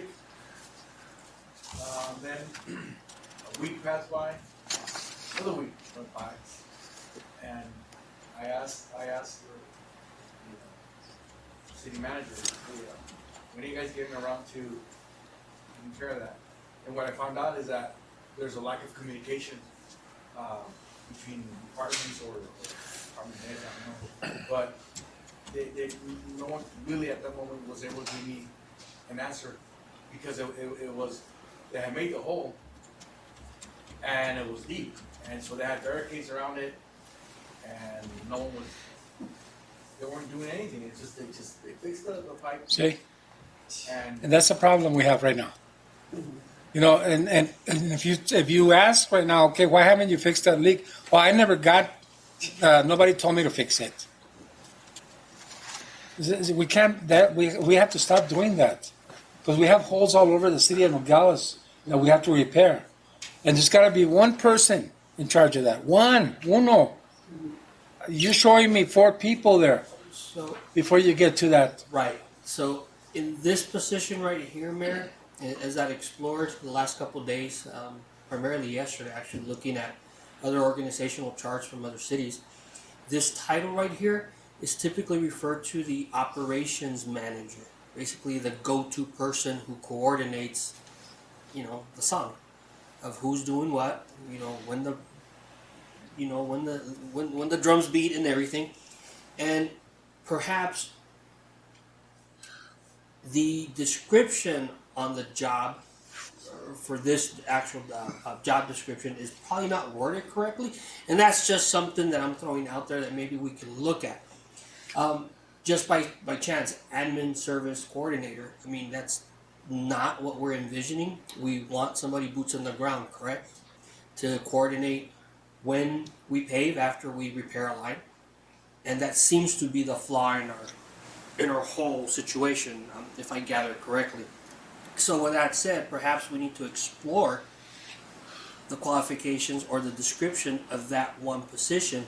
No, I think it's a couple. Let me tell you why. Because it used to be public works director, street superintendent, and then on the bottom of that is a long line of each one department within public works. None of this thing, none of that. From there, then is the workforce. Okay. All right. That's why I used to get up at 3 a.m. as public works director to go look at a water leak, not expecting some coordinator to go look at it for me. And we were very efficient that way because there's only 2 people you needed to talk to. You either talk to me. If you talk to me, you already jumped the street superintendent because either he was failing. Now you don't know who's failing what. So for So I think we need to restructure it in a way that it's easier for the city manager to go directly either to the top or go to the superintendent. Because otherwise, right there you're showing me, and then you didn't show me anybody in the streets, huh?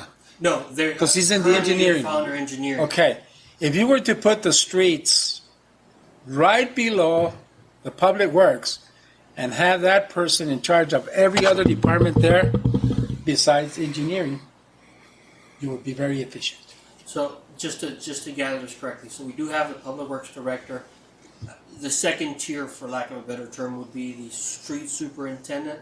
Is that something we're exploring? I think that's the way, because that person would be Basically, if you tore up a street, if you needed a water leak issue, matter of fact, the street superintendent during my time even took care of sanitation. Even sanitation was taken care of by that person. And right now, I don't know what's changed so much in the past 5, 6 years, but that organizational chart is not a chart that really gets the job done. You need to be able to address the issue honestly, and like Mr. Bonilla said, 2 weeks go by and the hole is still on a freshly paved road that we just paved in Monte Carlo, and the hole was there with barricades. If you fix a water leak in 2 days, you know that if it was successful. 2 days. You give it 2 days to see if there's any leaks. Immediately that day it should be repaired and patched and taken care of by the street department. Why does it have a constituent? Why do they have to call a councilman to find out why they haven't fixed that hole in that street for 2 weeks? So that means the coordinator and those other people above or below the public works director, where are they at? What's happening? We lost track of something. I think that we have to look at that. Do you have the human resources? Yeah. Carmen, tab? are you up? Okay, there she is. Oh.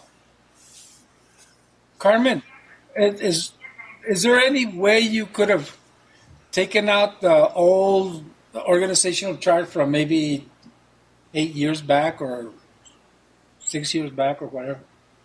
Does it still exist? Now that she's back, I have a copy that I can hold So- instead of. Yeah, so you can see it, huh? Yeah. We tried printing I it. think we need copies It's too. as big as it comes out. You mean as small, That's small. as small. There we go. That's small. That's small, you can't see. Seriously. Yeah. Mr. Thompson, Yes, when somebody Share? from a resident from the community calls to address a problem, and they call the city manager, right? And the city manager calls who first? Does he go down the chain of command, or does he go to streets? Or? I'll be very honest with you, Councilman Bojorquez. Depends on the circumstance. I'll call the person. If it's a water issue, I typically pick up the phone and call Ruben Artana and say, "Hey, Ruben, we got this issue." Boom, it gets done. I have a street repair issue. I'll call Mr. Santa Cruz and get it done directly. Why? Force of habit. I'll be honest. Force of habit. Why? Because that's just typically the way I used to work things even before being here. So does the public works director, does he ever get notified about what happened, what was repaired? Because if somebody comes back and says, and I want to talk to the public works director because they didn't do a good job, and the public works director says, well, I didn't even know that we had a repair. Yeah, that's what's happening right now. And what it is, and I guess it's an assumption or maybe a fault in the way things get reported upwards, and that's typically across the board in a lot of organizations. It's really easy to just report downward because it's a lot easier flow. But when the job is complete, the upward communication of we have this pending, we have that pending, usually falls between the cracks. No pun intended, but it typically falls between the cracks. So yeah, we do have an issue on upwards reporting as to what needs to happen next. We do, and sometimes we believe or hope that it goes or should go without saying. Why? Because it's everyday type of repairs, right? So we have a rupture. We know we're going to have the water department out there. We know somebody's going to go out there and sock hot, which is typically streets. And we believe or hope that that communication exists between both. Obviously, it doesn't. Is somebody reporting to public works director, give them a report, this is what we did yesterday and this is what we did last week? That falls under the admin coordinator who needs to make that upwards and downwards report. I have a list here of ruptures or where they dug up the water department. There's 21.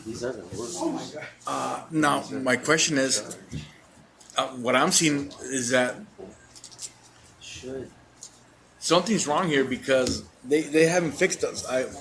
Some of them have been fixed here, but most of them haven't. So at what point, I mean, you're just explaining how you have to call different people, nothing's gonna get done. Exactly. Councilman, if you were to call the Public Works Director right now and mention those, he doesn't know. Honestly, I've been here on the dais and I've asked the Public Works Director on the podium of certain things, and he's not aware of them. If anybody needs to know everything, it's the Public Works Director, immediately. Because if the council requests to have the Public Works Director or our director, if we ever get to the council meetings of the past, when people are here, and we request the directors to be here, like everyone should be here, and you ask them certain questions, it's pretty embarrassing because he's not gonna know. He should know first. If it's not because he saw it himself and he's out on the street looking at these things, it's either that or he knows because it was mentioned by the city manager to him that he needs to repair that. If we need to have something answered to us, the city manager should be able to pick the phone up right now, call the Public Works Director and say, did you fix this leak and did you repair the street? And he says, what leak? What street? And you say it was 2 weeks ago? That is what I'm saying, that is embarrassing. That's why constituents continue to call us. And they don't call him. They don't call the Public Works Director. They call you. I know they've called you before, Councilman. And they've called you because you've told me. They've called me. That's what they do. Constituents call you because that's who they voted for. That's how we need to change that. Organizational chart, so where the Public Works Director is the one you call immediately. Either he's going to be a Public Works Director or he's going to be a Utilities Director. Take your pick. What position do you want? Because if that's the case, then we have to make it something. Because, sometimes I question and he goes, oh, no, he's a Utilities Director. Oh, no, he's a Public Works Director. Well, tell me which one is he? And you need to drop from the Public Works Director down to the level of the guy that's going to manage all the other departments. From fleet to facilities. And the most important one of there is streets. Why? Because they fix a leak or they fix a sewer line. And what are the people going to notice? The hole in the street that's there for 2 weeks. Mm-hmm. I can take you right now to several that have been there for months. Okay? And some of them are still dirt, not even an attempted patch. Yeah, and that's here the list I have here. It's embarrassing for anything, Yes, they did fix a leak. Yes, they. But they leave that thing. It's dirt. And then we have a list of that we've been waiting for paving streets. I'm not going to say that they're not doing a good job. Yes, they're doing a great job. The COVID year was not a very good year for paving. We lost a lot of opportunities there. But let's push that 2020 away. We're in year 2021. Projects need to be done. That list has to be followed. And I'll give you an example. They couldn't order the asphalt for the street over there by the school. Something happened. It went 2 weeks in the future. Okay? What are you going to do for 2 weeks? Cut weeds? What should you be doing as a Public Works Director? Neta, listen to me. What should you be doing as a Public Works Director? You should be assigning the street department people. You know what? Look for all these places where you have repairs, repair them. Let's start building sidewalks. You don't need to have, the street superintendent shouldn't even have to tell the Public Works Director, you know what? For the next 2 weeks, I'm going to jump to sidewalks. Why? Because that's what I'm going to be doing because we don't have any asphalt. All right? Why don't we have any asphalt? Because we only have one company that we order from? There's several companies in Tucson. If one tells you, you know what, I can't give you the asphalt for the next 2 weeks, the street is waiting over there to be paved. The weather is perfect. What are we going to wait for, a storm to ruin the street that needs to be paved? These are the things we have to look at. And as a council, we need to work as a team here on this because to me, I think this is one of the most important things for residents. If we were to do a poll today, what would be the most important thing for any resident of the city of Nogales? You know what they're going to say? Streets. They're going to say streets is the most important. And I constantly ask the city manager, you know, the question he posed right now is, what are you gonna do for the next 2 weeks? Why can't they be doing this or this and that? With the downtime. But sometimes I get that look of, I don't know. And they have a lot of sidewalks that they have to do. They've already worked. Matter of fact, Mr. Thompson called me and told me that they're going to start working on that right now. But you have to have those things programmed. You have to look at the projection. You have to look at what would happen if this was to happen. And that's why it's going to take us. A 3-week job or 2-week job. It's going to take us a month and a half to do. But you shouldn't dedicate all that month and a half there just because you don't have asphalt. Mhm. Find something else to do.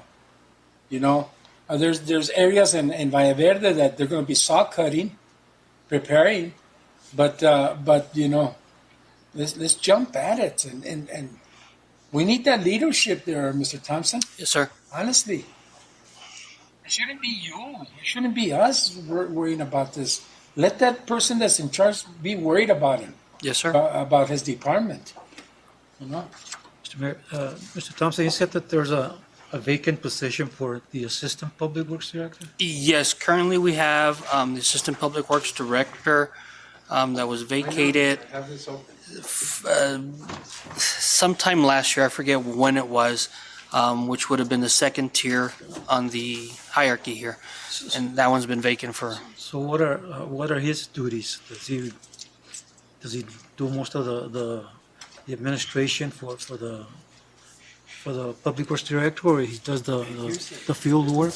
So what happened in that position, prior to being called the Assistant Public Works Director, we had the Utilities Director, which oversaw the water and wastewater, among other things, the treatment plant and some other stuff. It was reconsolidated into one position known as the Assistant Public Works Director, who I believe, and I'm not too sure on this, maybe Mr. Barcenas, if he's on, he can comment on it.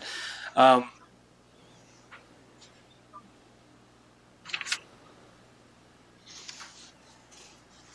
you there, Alejandro? Okay. So, Steve, prior to his retirement, what were his duties?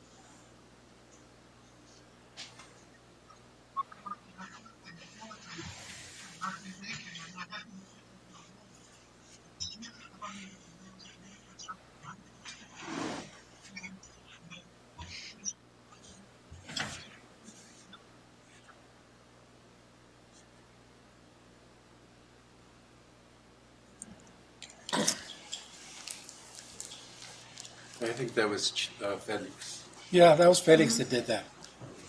That's when they had Dylan there.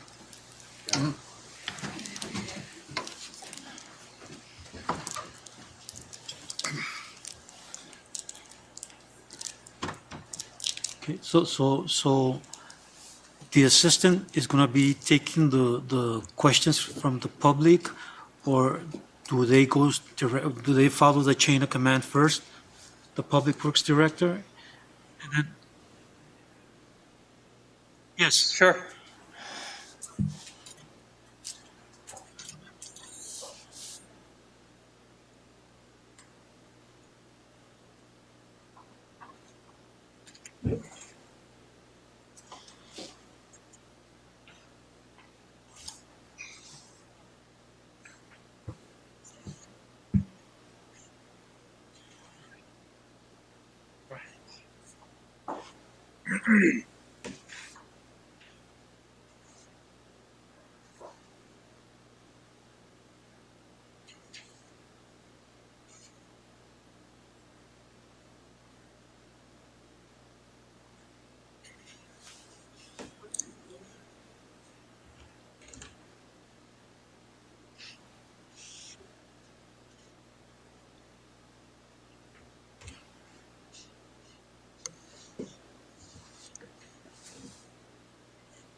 Mr. Barcenas, do you get a weekly report from every department to see what's going on in each department, like on the streets and?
So, Mr. Barcenas, what I hear is if the street department is on a paving project and some leaks come up, they can't fix those until they finish paving, or do we have?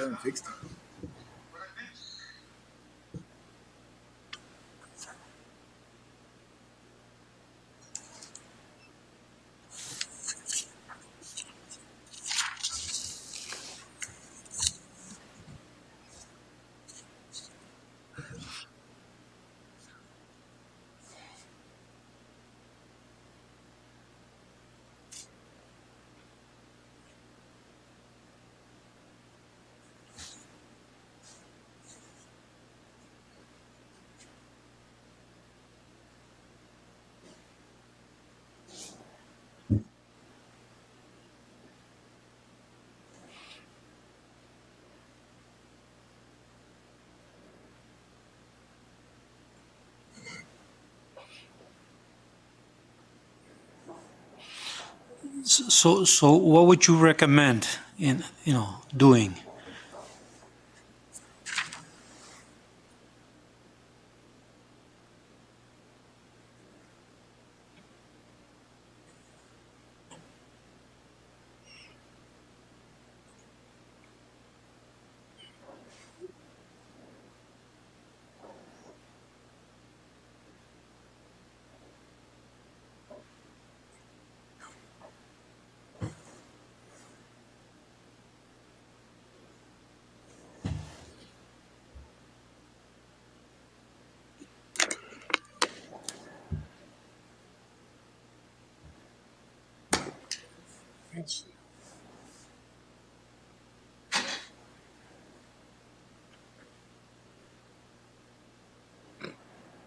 Alejandro, this is the mayor. That's exactly what I'm talking about, Alejandro. You know, to have just one person, you know, having the responsibility and the leadership as public works director, so that and putting that organizational chart in a way that the flow is steady and it maintains that way, because you know if the city manager needs to talk to somebody, he should only talk to you.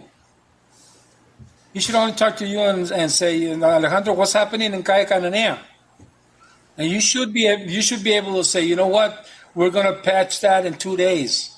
Alejandro, don't you have cold patch anymore?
You know, Alejandro, just for your information, I'm not going to tell you how to do your job, but this is just what I used to do, is that the department that would cut to repair the water or sewer, that department would do the saw cut. Okay. Okay, don't have the street department do the saw cut. Have the water and sewer department do the saw cut, a nice square patch. And then I would apply cold patch, and then after I apply the cold patch, then that's when I would schedule for the asphalt more permanent patch. But I wouldn't leave it in dirt for 2 or 3 days, or even longer, or a week or more, because I can show you right now some that are dirt. They've been dirt for a long time. Go ahead, Councilman. Mr. Barcenas, Councilman Bonilla, I have a list here of different streets here. I'm going to read them off to you real fast. One is Herman Rivas, Iron Gates, Mastic Way, Calle Chihuahua, Calle Sonora, Calle Rivas, Piedras Negras, Calle Nogales, 2 on West Street, Smelter, Santa Rita Lane, Curtis Street, West Street, Wayside, Bell Road, La Riva Place, West Street, Perkins, Vista del Cielo, and Pajarito. You just told us that, you know, when there's a rupture, that it pretty much takes you 2 weeks to complete it. However,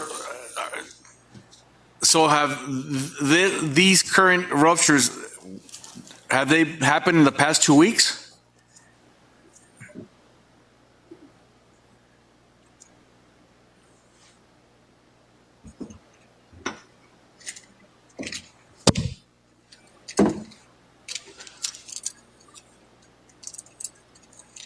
Well, I understand that, but Councilman Bojorquez asked you if you received a report, and you said absolutely yes, I do receive a report. So, where does the buck stop? I mean, it's real easy for you to say, well, I'm not responsible for that, and it seems the way the flow chart is set up, and it just seems that every director is doing less now. You're doing less, and it just if you were working at 100%, now you're at 75 or 50%, and it's real easy to just lay the blame to someone else. But you know, I just what do we have to do to fix these things? You know, I understand that the street department is understaffed a little bit, but for you to say, well, it takes 2 weeks, well, But it took 2 weeks because I got in touch with the city manager and I told him what was happening. Had I not had people call me, then God knows if that street would have been there with the barricades on there. So I'm asking you, you as a director, and you do get these reports, and why bother with the reports then? Then you see it, and then you say, "Well, I'm not responsible for it." Then, so what do we have to do?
Well, it's all great what you accomplished in the past, and I congratulate you on that, Mr. Barcenas. However, I'm worried about today, not what you did 20 years ago. I really more concerned moving forward. That's my concern. I'm not really interested in what you did 20 years ago, because obviously right now we're at a point where things are not getting done. And I'm pretty sure that you've done pretty good things for this community. However, now I'm concerned that stuff is not being done, and that culture of, well, if we don't get to it in 2 weeks, we'll do it in a month, and that month goes by, and then 2 months roll by, and it's like, well, we had another paving project, or we had to paint sidewalks, and again, at what point, where does the buck stop? Oh, thank you.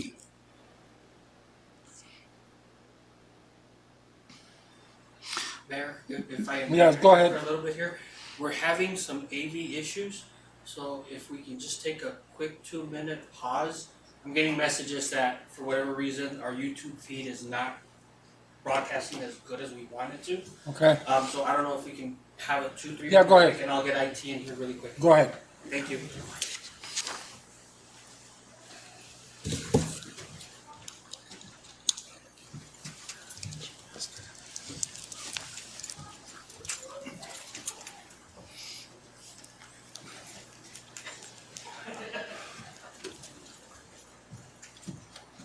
I'm just gonna switch the audio to the Yeah. TV.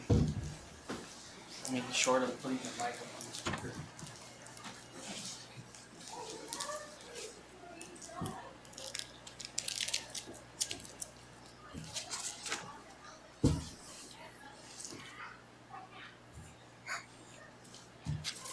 Are you going out through the Dante? Yeah. Oh, sick.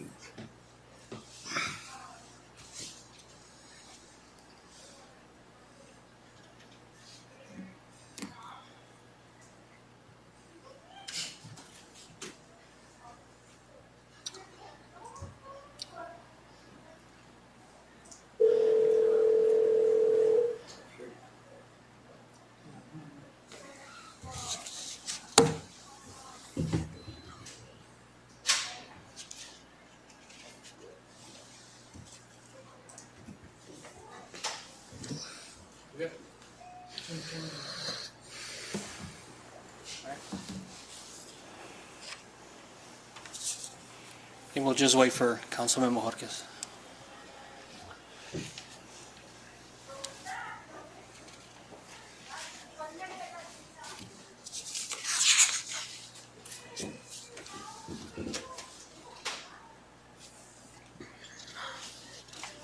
Mr. Massey, when I was a director, I was right there. I had these three. And from here, that one stopped. That one stopped. That one we didn't even have. Then from here, this one, I was moved it to the side. And from here, I was dropped to the 7 departments. And these people had nothing to do with those 7 departments. And that's a problem we're having right now. Do you want to give direction? Yeah, that's what I'm going to do, so that we can, next meeting, modify something. And then we can work on something. We're not taking action. No, today. no. You can Just so they can maybe start working on it. So they can start working on it. You know, let's continue with it. Are we ready? Sure. Okay, Councilman. Okay, we're going to continue with it. We're not going to proceed with this because did you all get one of these? Yeah. Okay. I was telling Mr. Massey that during my time there, and I don't know when that happened, this was the organizational chart, and then myself, I presented it to the city manager, one that was just for that department over there. I went from here, bypassed these 3, from here down, and that's where I put the 7 departments. And who was going to be the supervisor in charge of, on top of that, of the 7 departments, and every department had a supervisor. Lead had one, facilities, the streets, the sewer, they all had an immediate supervisor to be able to take direction from the streets person that was directly below me. So, Mr. Thompson, take this. So we won't continue with this because yes, we're going to probably eat dinner here. Okay, take this, and from there, these 3 people here. First of all, Assistant Public Works Director, that no existe. Planning and zoning is under their own direction, engineering on their own direction. And then put them here like this, on side to side, and then from the Public Works Director, go straight down, and then get the 7 departments. Sure. And we'll work on that and maybe bring it back to us for a short study session on the council meeting in March. Yes, sir. Okay? Mr. Mayor? Yes, go ahead. If I, Alejandro, are you still there? Yes, I'm here. Alejandro, just a question. You know, pretty soon we'll be working on the budget. Do you think we have like a personnel shortage problem there at Public Works that, you know, that we need to address, and maybe coming up this budget year, we can look at that? Can I have the opportunity to answer that one? Yes, go ahead. Cool. So, in comparison to comparison from 2013, 2014 budget to the current one. Back in the day, we had a personnel just to address streets, a number of 20. We're down to 13 right now. And I know in talking to boots on the ground personnel, yes, we do. What would we like to see? Minimal of 3. We're hoping for more. So yes, we do have a personnel issue that we do need to address, and it's just been an issue of, and I guess it's lateral across many departments. However, streets is a pressing issue, and I think we need to address it, where we want to bring in personnel to help us with this. So yes, there's been a depletion of 7 in the last couple of years. Yeah, because, by looking at that chart, we've got more chiefs and Indians on, Yes. Muchos chiefs, muchas plumas. so we need more people on the ground. Right, and definitely so. We want to discuss that coming in the next couple of months and hopefully try to get, minimal of 3. Hopefully we can get more to help us with all these big projects. I know we're not gonna stop or Another thing, Mr. Thompson, that you should take under consideration, because I've been thinking about this, maybe a little restructuring on the streets. Yes, sir. Because I know the sewer and the water, they're doing okay. Just by the amount of holes in the streets, I know sewer and water are doing okay. What we need is the crew to repair those. To repair those. Point taken, sir. And to make it look back and make it, and I know that we've all decided that we want a lot of streets paved, and we don't want to pay one company all our HERF money just to pave one street, because that's what's going to happen. If we decide to have one company do, that's what they're going to charge us. All our HERF money is going to go for one street. Just an example, the street that the Public Works is doing right now by the school, Ranch Road, if we paid a company, all our HERF money would go on that street. Solito. And by the city crew doing it, which they're very capable of doing, we'll save money to do other short, smaller streets. And not only that, but the majority of these repairs Correct. that Alejandro has mentioned and Councilman Bonilla has mentioned. So yes, let's take it into consideration what Councilman Bojorquez mentioned, Mr. Thompson. Yes, sir. And just during the budget process, think about the restructuring part on the streets. Mr. Thompson, I have Okay. a question. Go ahead. Mr. Barcenas? Yes. Good afternoon. I'm Lisa. Yes. Hello. Is there like a strategic plan, a road map, if you will, that can be, that is shared? For I public, believe for so. public works? I think the plan was developed by the Planning and Zoning Department. Okay, And that's the plan. We had a capital improvement project that we have done, and as you know, we're working on doing a multi-million-dollar project for water and sewer. yeah, That's one of the things that I really am concerned, because if we have problems right now, once we start with those projects, it's gonna be worse, because the repairs of some of those water and sewers are gonna be happening in many of the streets. And that, in the project, we included repair of the streets, but again, the process is gonna take a little bit longer, because we have to follow the guidelines that we have from the loan, from federal guidelines, that we have to hire a contractor, that we have to do all the federal guidelines. So it's gonna be a little bit more difficult. So I would suggest to the mayor and council that you allow me the opportunity to sit down with Mr. Thompson and Mr. Kissinger and human resources and go over all these projects that we have and say, here's the workload that we have. Then we can develop an organizational chart that we can address your concerns.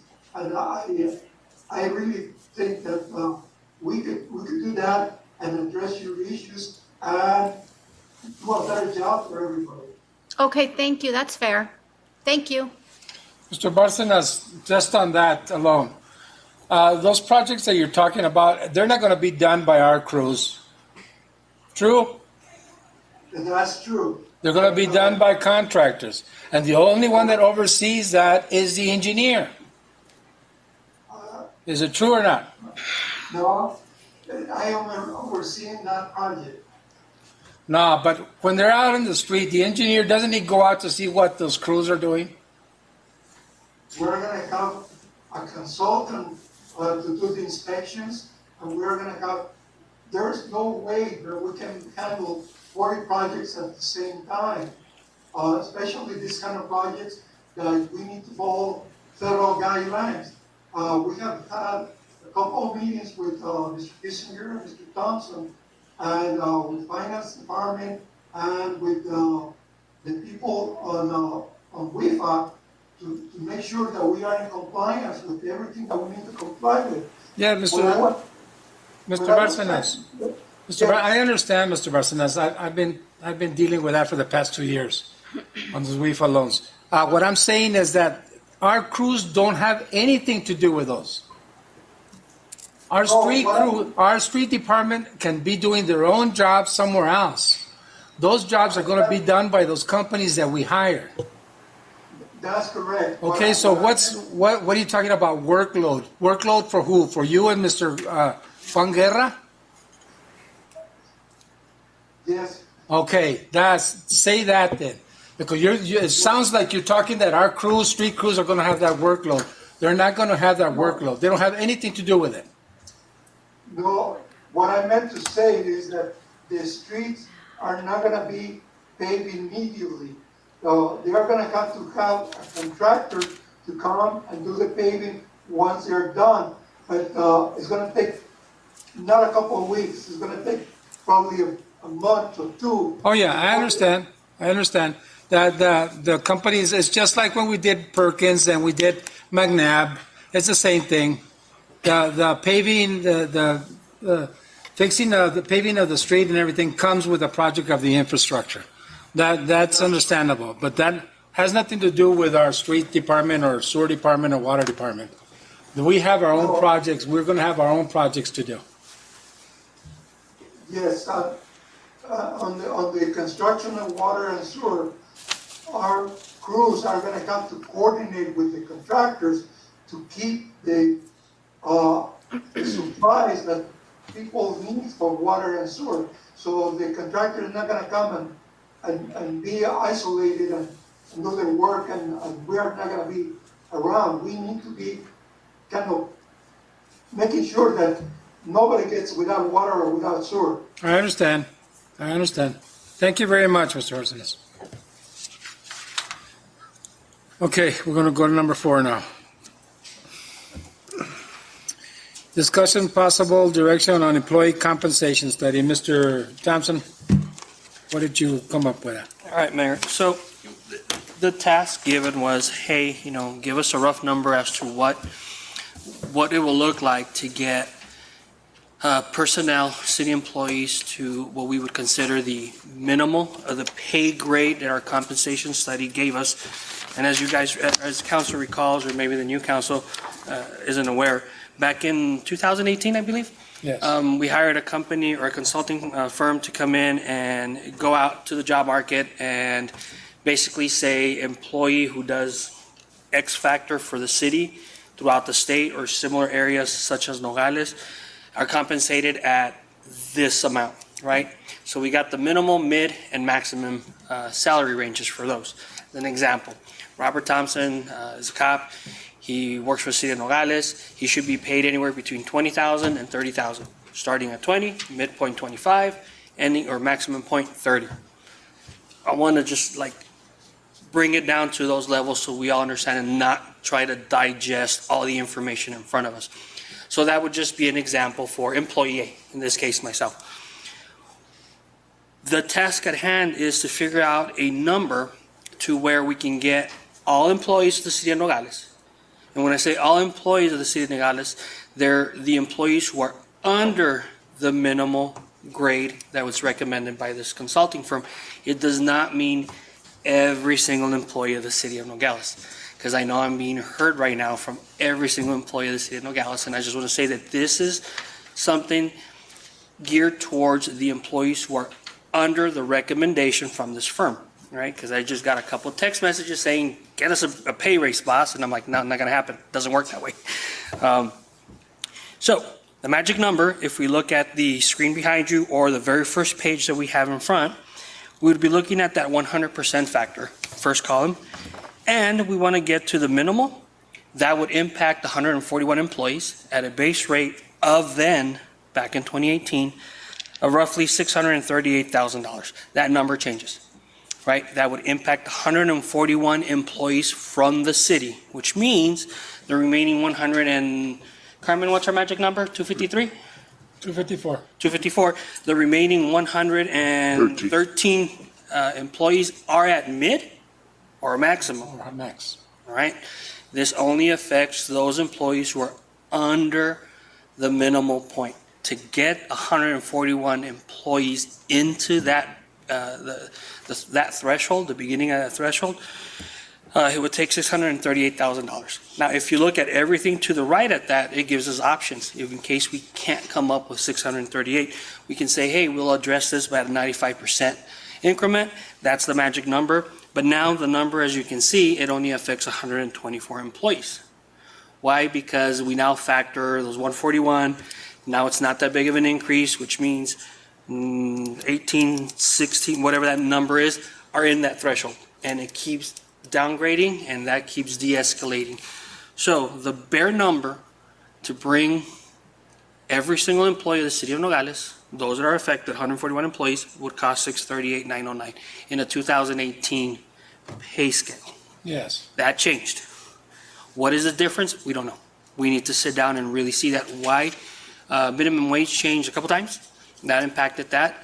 There were some restructuring organizations, which those employee titles may not exist anymore, which would require us to go back out to the market and see what their compensation would be at.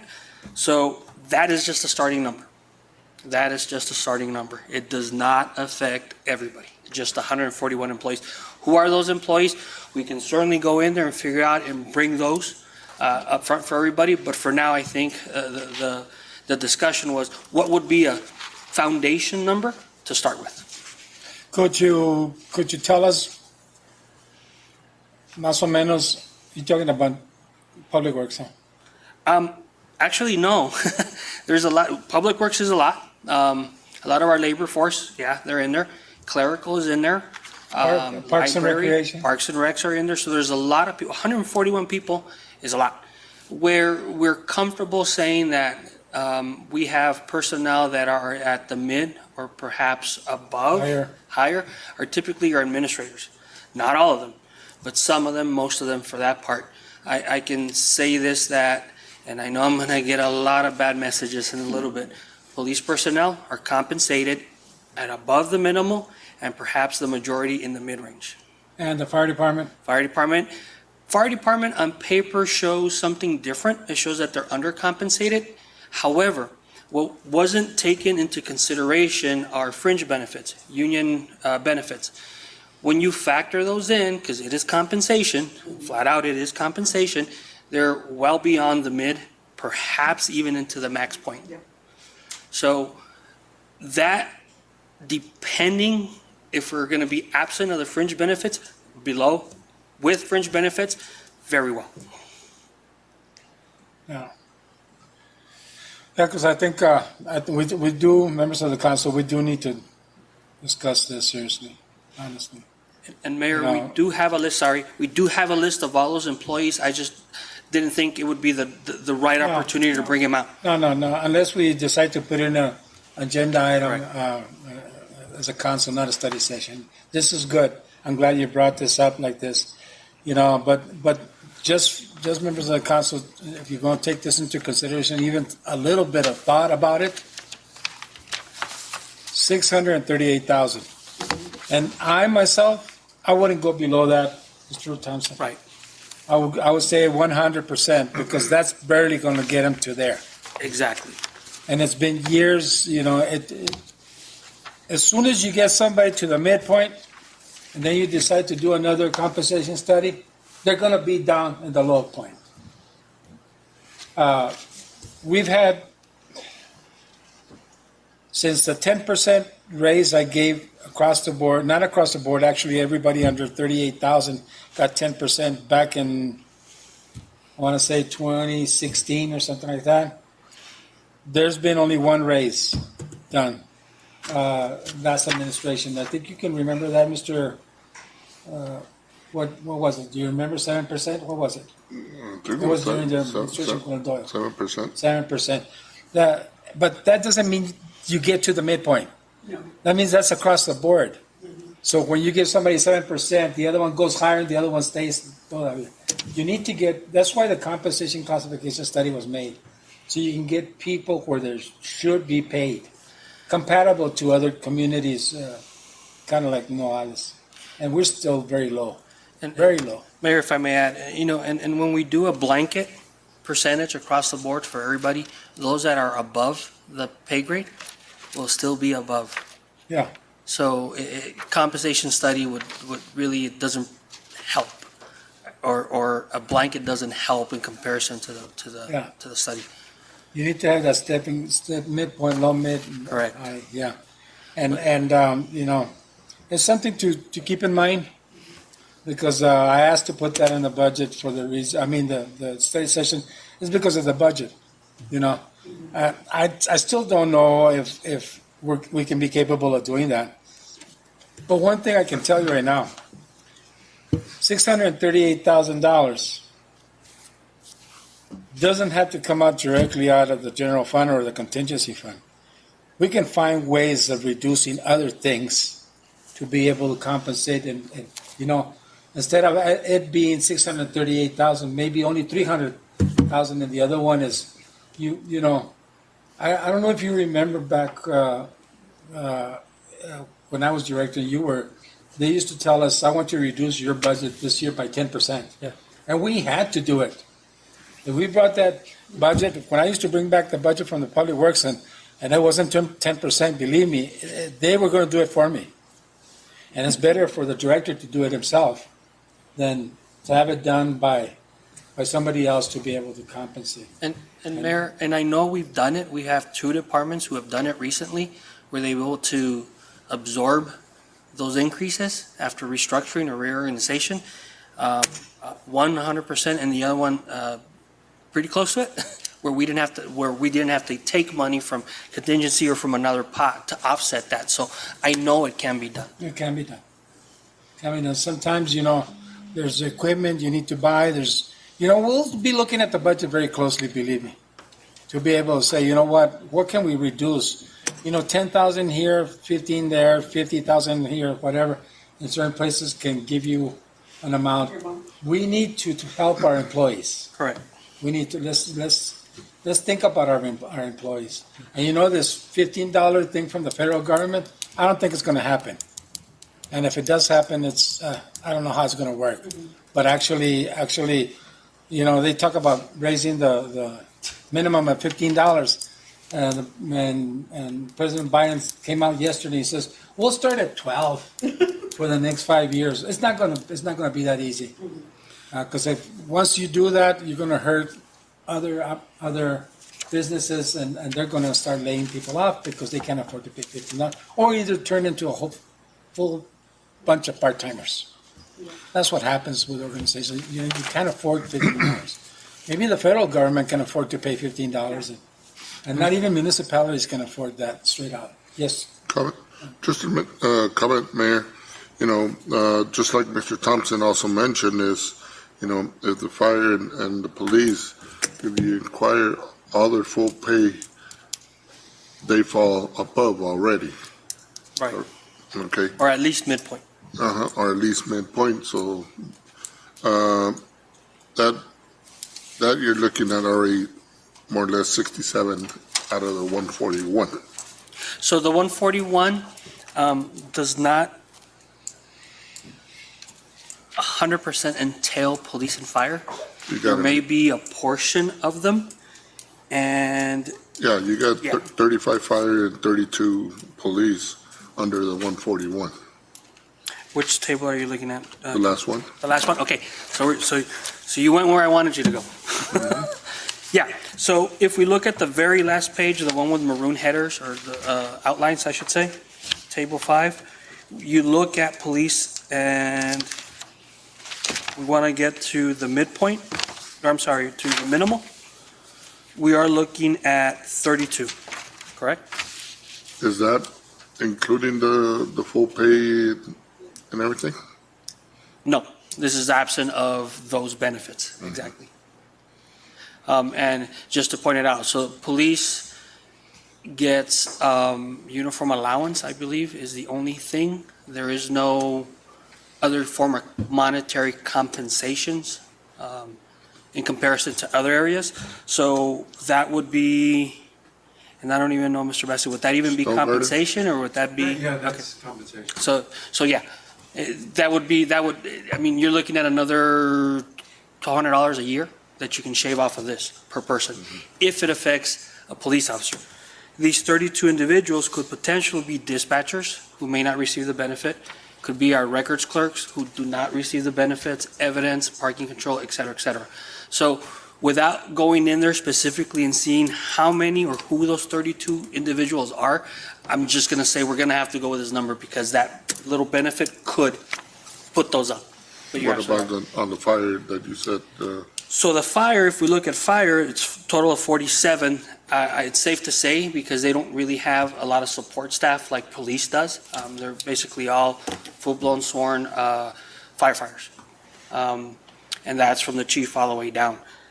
Could that number change? Absolutely, because this is absent of those fringe benefits. However, one thing that I do want to say is those fringe benefits, those perks, fire, PD, or whatever employee groups basically get for their representation could go away. Why? Negotiations, financial issues, what have you. So those aren't really set in stone. Typically every year. I think the longest is a 2-year term for, I think it's CWA or fire, not too sure. However, the rest negotiate every year. And those perks could actually go away at any given time because of financial constraints. okay. Mr. Thompson, Yes. how does the Stone Garden funds play into their benefits? So the only contribution Stone Garden does to the officer's benefit is on retirement. On the retirement? Retirement, yes. So an officer works $1 of overtime from Stone Garden, as an example. The state or the federal government through the state returns or gives the city $1. That dollar entails the overtime pay, workman's comp, the retirement, and everything, FICA, Medicare, Social Security, everything that you would personally, or that the city would pay. So at the end, that $1, whatever that percentage may be, 51%, 52%, whatever that may be, those 50-some cents would go towards the retirement plan. So it's paid up front, not projected downwards. Does that make sense? Okay. Yeah. So it's not projected into the, Oh, their paycheck is higher, yes. yeah, that's what, so it is projected into the 30, the amount. No, this is just, so overtime is not projected in these. These are absent of overtime or fringe benefits that we may receive throughout. This is just what a base pay police officer in Nogales, in comparison to where they did their study, should be at. I don't know if that, Yeah. yeah. So this is all absent of any fringe benefits or overtime. You know, does the PD benefit from overtime? Yes. Oh, yeah. Now, should that be considered? Because they're the only ones that get the opportunity to put in that much overtime. Correct. Should it be considered? I think I will yield to your direction on that one.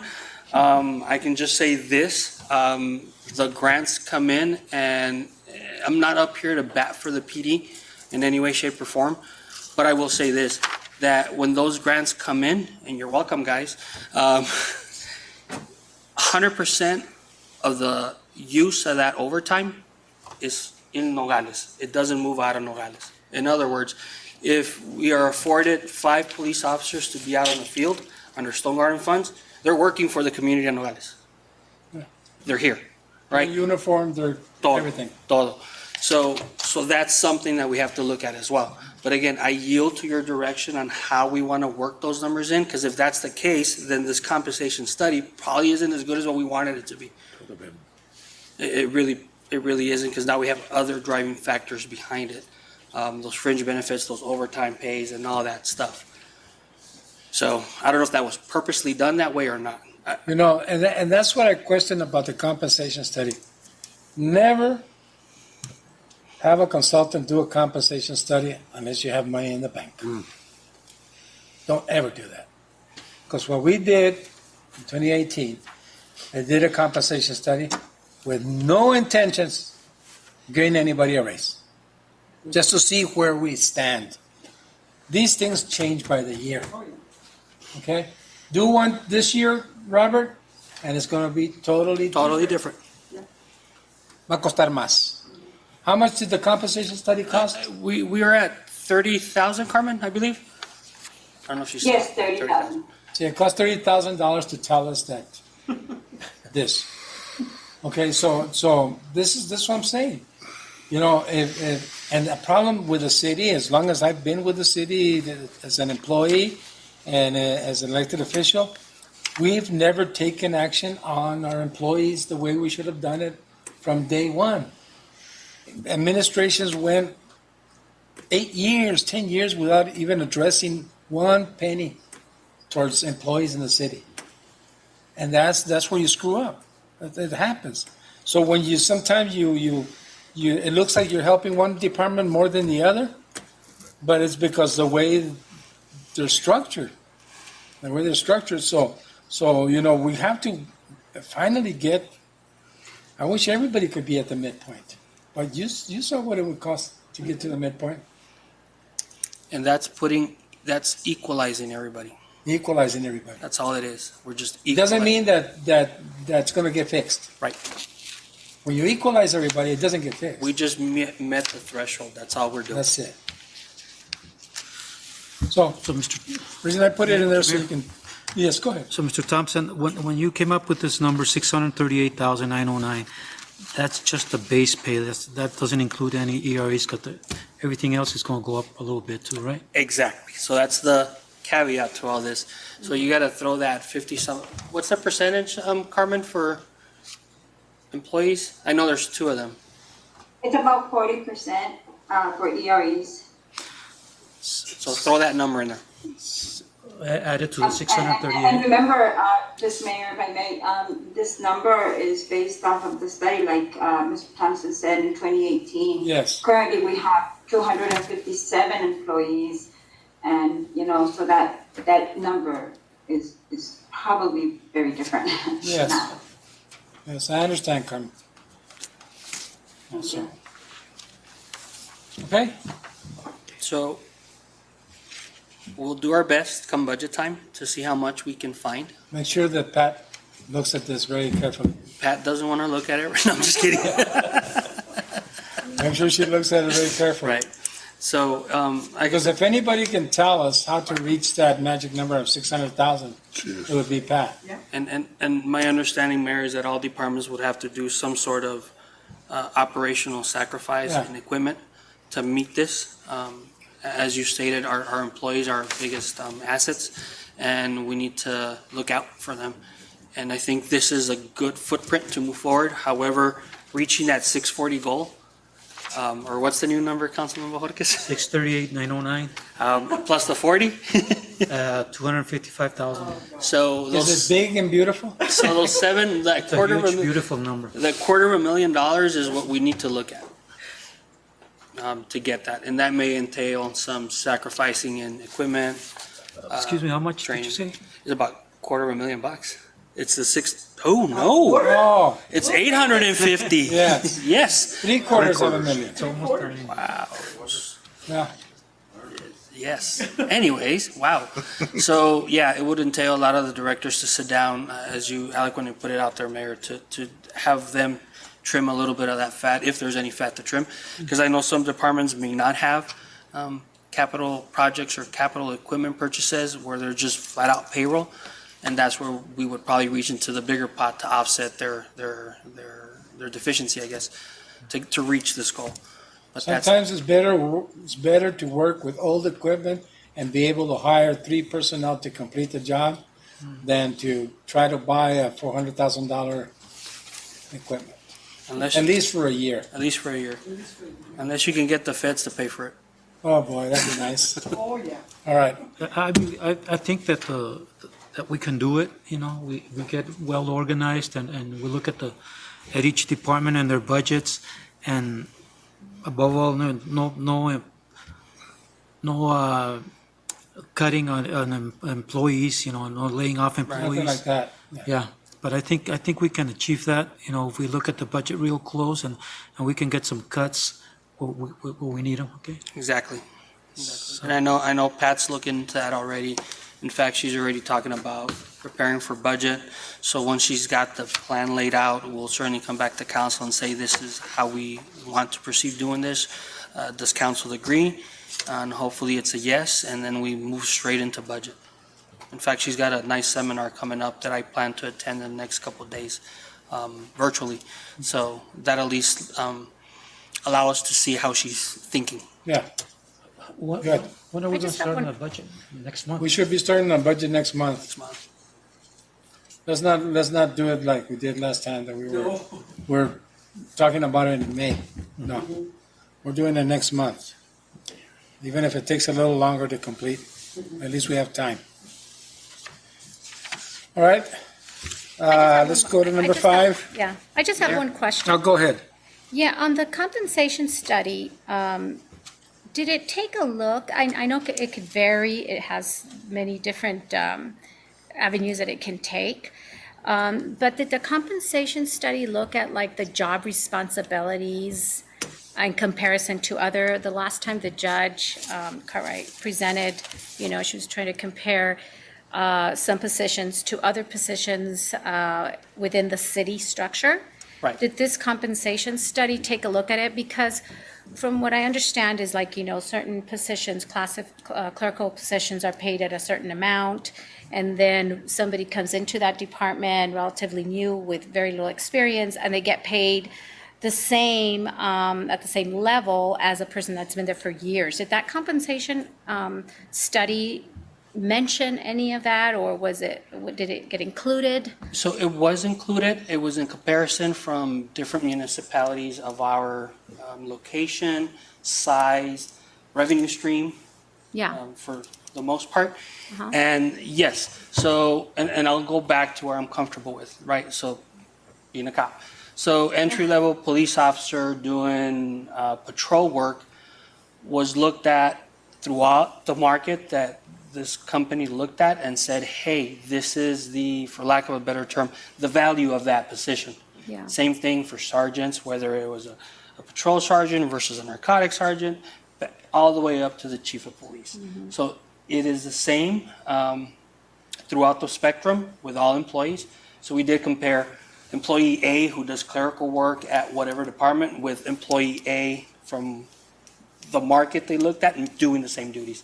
And that's where that number came The from. study did that. Yes. Yeah. Robert, can I jump in Sure. real quick? I go off So subject? we did 2 studies. The first study was called the classification study, which does just exactly what the councilwoman is talking about. It looks at us internally, job descriptions, job duties, and it classified people in comparison to what other people do within the organization. That classification study was put together, and then after that was done, right, the compensation study part came in to say, okay, what would they be paid? So both of them have been accomplished. The classification study has been implemented. The compensation study has not been addressed or implemented. I hope that makes sense. So when you have your new minimum now, Robert, that's it. These 141 people are below minimum. It's the minimum as established in our classification study. Gotcha. Okay. Thank you. Clear as mud, right? Yep. Yeah. Okay. Okay. Okay, Vice Mayor? Do we go to the next item, or what do we do? So this one was just Or a is there any other discussion. discussion? Well, maybe I can, just to keep in mind, if I may, everybody's getting their vaccination now. Hopefully, we're seeing the end to the pandemic. Hopefully, they'll open up the border in May, maybe, and our revenue stream will start coming in again. We will start be able to, the Mexican shoppers will come and shop here, and it'll bring economic development to the city. So maybe we can kind of, I don't know if there's a way of forecasting that, if we can kind of look ahead into the future 6 months, so we can get a good idea when we do the budget in July, when the new budget comes in. Maybe we can take that into consideration when we make a decision on raises for the employees, and that would help us, get to the point where we can give these raises out too, and we can all work economic development. The mayor has some budget authority that he could give to us for doing economic development for us as council, and we could all do a little bit of work at doing economic development, and maybe that will help us get us to that magic number of 850,000 or whatever it was. Listos? Yeah. Okay. Thank you, Joe. All right, let's go to number 5. The easy one. Number 5, discussion on future city Nogales annexation. Well, as you know, we passed it last time. The only thing is that we did not complete the signatures, and that was only for one reason. Because we're going through the COVID situation. Mr. Bojorquez and I had plans already, the police chief, the fire chief, we all had plans of having meetings. Matter of fact, we even scheduled some meetings with some different areas of Nogales, of county, I mean. And we never did those meetings.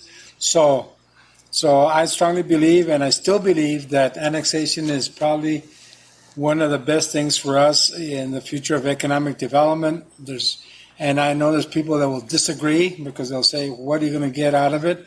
Well, the thing is that when you want to relocate to a city and you see that city has not done anything in 40 to 50 years of annexing or trying to improve themselves, then is it worthwhile?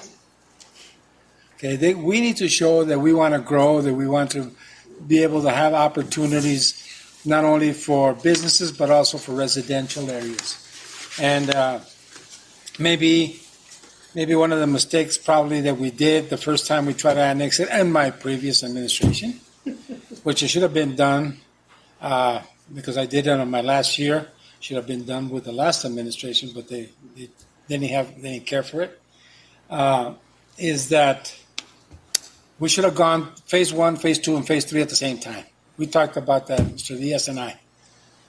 Because at this point, you go to all 3 sections. And if one section, you do not get the 50%, well, you might get it on the other 2 sections. I don't know how, if it's possible or what. But I think it is possible. I had the opportunity to talk to a lot of people during the process, and they were very happy that they would sign. There were some people that was questionable, and some of you probably heard them speaking in one of the council meetings that we had. Yeah, there were some people, but afterwards I talked to some of those people that were questionable, and they understood it a little bit more because somebody had given them an idea that we were going to tax them, that we were going to come back and tax them, and it's not true. There's no taxes involved with this at all. Matter of fact, you're going to get services, and I like to say very good services from our police department, fire department, sanitation, because the water and sewer in most of these locations, it's already there. It belongs to the city, and the Keno Springs area, so and we probably do a lot better when it comes to streets. with with our people and work and stuff like that. So I brought this up to see how we feel, to see if there's an opportunity and if it's worthwhile for us down the road, maybe putting it back on the books and voting on it to see if we can continue with the process again. Because our time limit has gone by 1 year.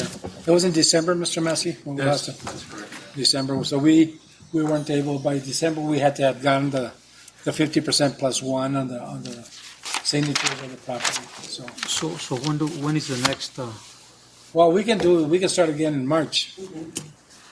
Vote on it again to restart the whole thing again. Can we do that, Mr. Massey? If that's what your direction is, we can bring an annexation. What the process is we could put something on the agenda to, say, direct staff to do the filing that's necessary. And so what happens is we file the petition with the county recorder's office, and that starts the 30-day clock running. And within the last 10 days of the 30 days, that's when you have the hearing before the city council. And if the city council at that hearing approves the petition, which would include the boundaries, then that's when the clock starts running for the 1 year. Okay, Mr. Massey, and if we went on the annexation on phase one, and then we skipped to phase three, which is the Keno Springs area, that can be done. We could have two petitions. Two petitions. You Okay, know, one being phase one being phase two. So- They could both be filed. Filed and- same time? At the same time, and And we would have both on the 1 year. and then the time frame starts for both. That's both. correct. If both petitions are approved by council, then that would Yeah. start the 1 year time frame. Because I've had some conversations with some people in the Keno Springs developers, and they're very interested. So But You know. when would they go for vote? There is no vote. There's no vote on What this? happens is after they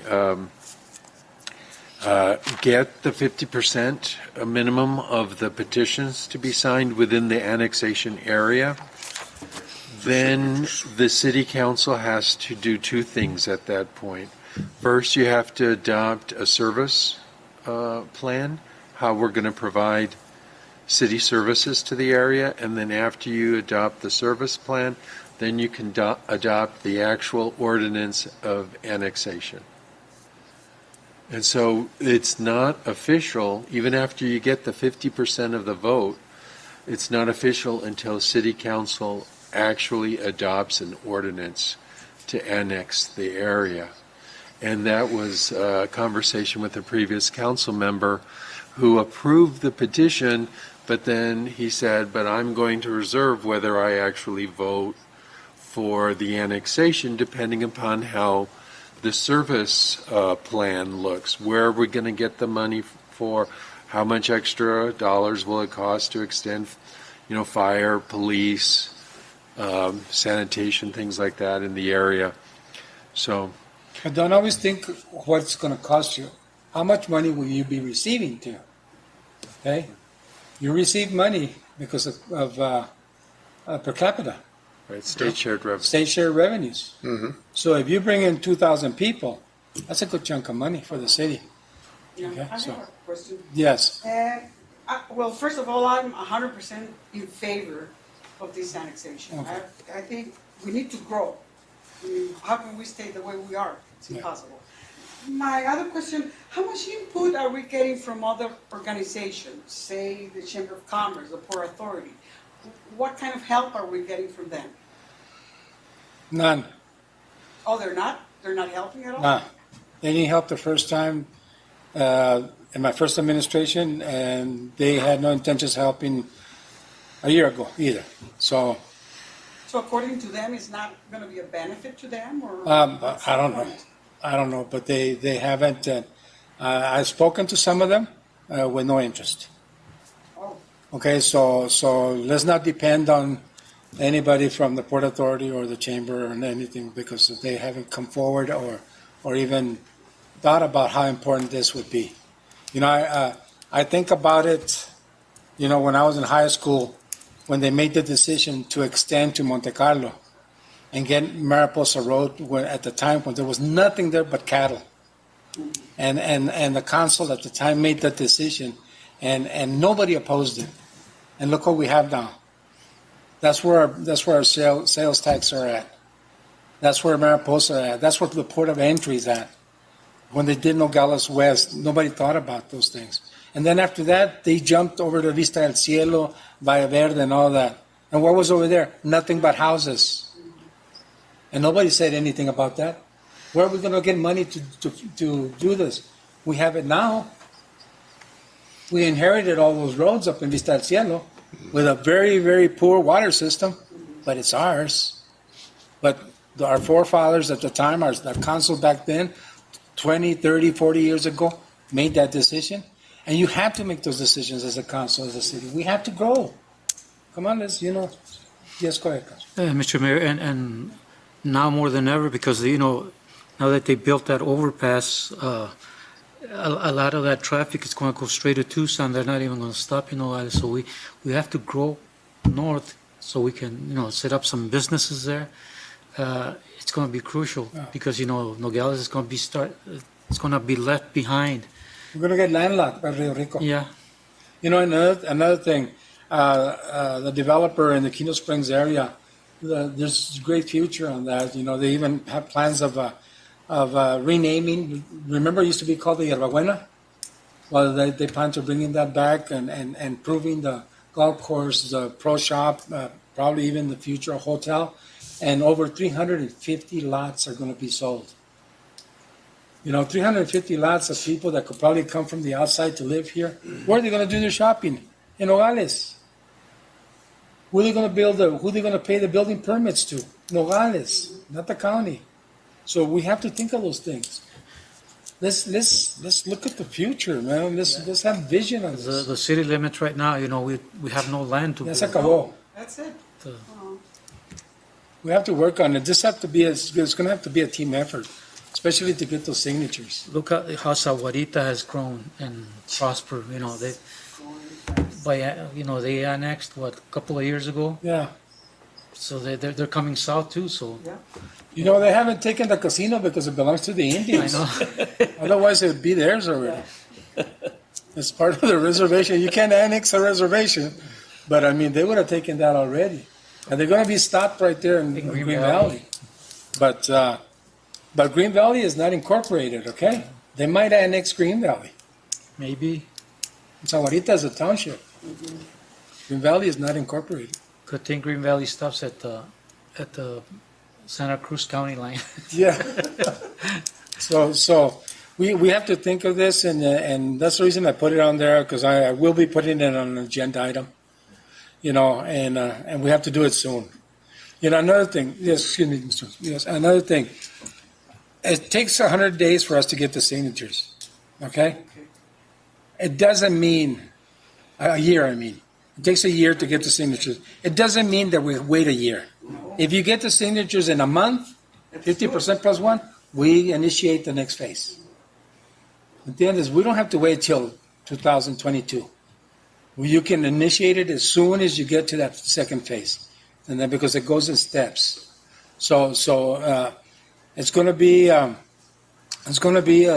of like a campaign, Mr. Bonilla, kind of like what you did in your campaign.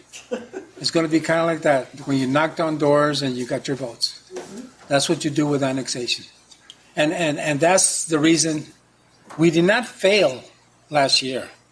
It was just that even though we had a lot of opportunities, we just not proceed with them because of COVID issues. And I didn't want to put anybody in like I said, Mr. Bojorquez and I have plans of already visiting some places, and he had already talked to residents, and we never did because of that. And then and some of the residents up at Peña Blanca Heights waited for me to show up with the police chief and the fire chief. All they wanted to know is, okay, what kind of protection are we going to get from them? Because they pay our sewer already up there. They don't pay our water because they have the private company doing the water. But all they need to have is sanitation and police protection and fire. So And then Keno Springs, that's water and sewer, huh, Mr. Massey? Yes, that's within our service area. That's within our service area. So we have a utility company out in the county. Okay, so I don't know. We have our foot in the door. So guys, is there anything we need to say about this? Anybody? Oh yeah, Mr. Diaz. Sorry. Yeah, no. Well, going back to that Keno Springs area, like you say, we already have a footprint there. And I was talking to Licenciado Roberto Davila, and we talked last administration. It was Dr. Felix, Mr. Kissinger was in on the talks too. We had Licenciado Davila bring some maps of what they're doing on the Mexican side and what their future plans were. And I was out there at a wedding at the ranch. It was Hacienda San Luis, and that's over by Mascareñas. And all that is totally another city out there. And they're building the highway. It's almost done all the way to San Antonio, which is going to hook up to Cananea. And then from there you can go to Douglas or whatever, Imuris. So I'm going to schedule a meeting. Maybe we could do a phone conference meeting next week, Mayor. Okay. Maybe with Mr. Thompson and Mr. Kissinger. And then maybe we can, after we get that phone call done, we can bring in all the council, and maybe we can have Mr. Davila come over and give us a briefing on what's going on the Mexican side, which is right along that corridor with Keno Springs, which would be very useful information for us to proceed in the annexation and seeing how both sides can work together on working together along that corridor to bring economic development to both sides, because there was talk about doing maquila plants out there and doing you were in on that the first time you were mayor. On the medical, and doing, what was it? Medical village. Yeah. They were going to have a medical then, village where the then people are going to maybe get surgery. Getting a presidential when you do Permit. a permit to do another port out there, and because over there they built like 25,000 houses along that That's what they told me. John was telling me that he saw that. Yeah, it's huge over there. So there's a lot of future potential to for that area to expand and become a big area where there will be a lot of business. There will be a lot of economic development. You have the international airport there that they're using already to fly merchandise back and forth, and so there's huge potential for the city to annex and move forward with it. It would be a very good thing. And like I say, I'll get Licenciado Davila and we'll get that call going. And once we build somewhat of a foundation, then we can get everybody involved. And maybe Licenciado Davila could come and give us a briefing or whatever. Great. Good. Thank you very much, Councilman.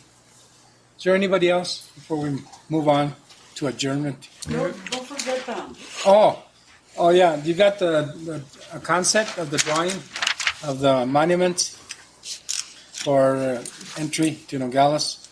Look at that, and this from that concept, let's come up with an idea and see what you think, so that maybe we can start something up like that.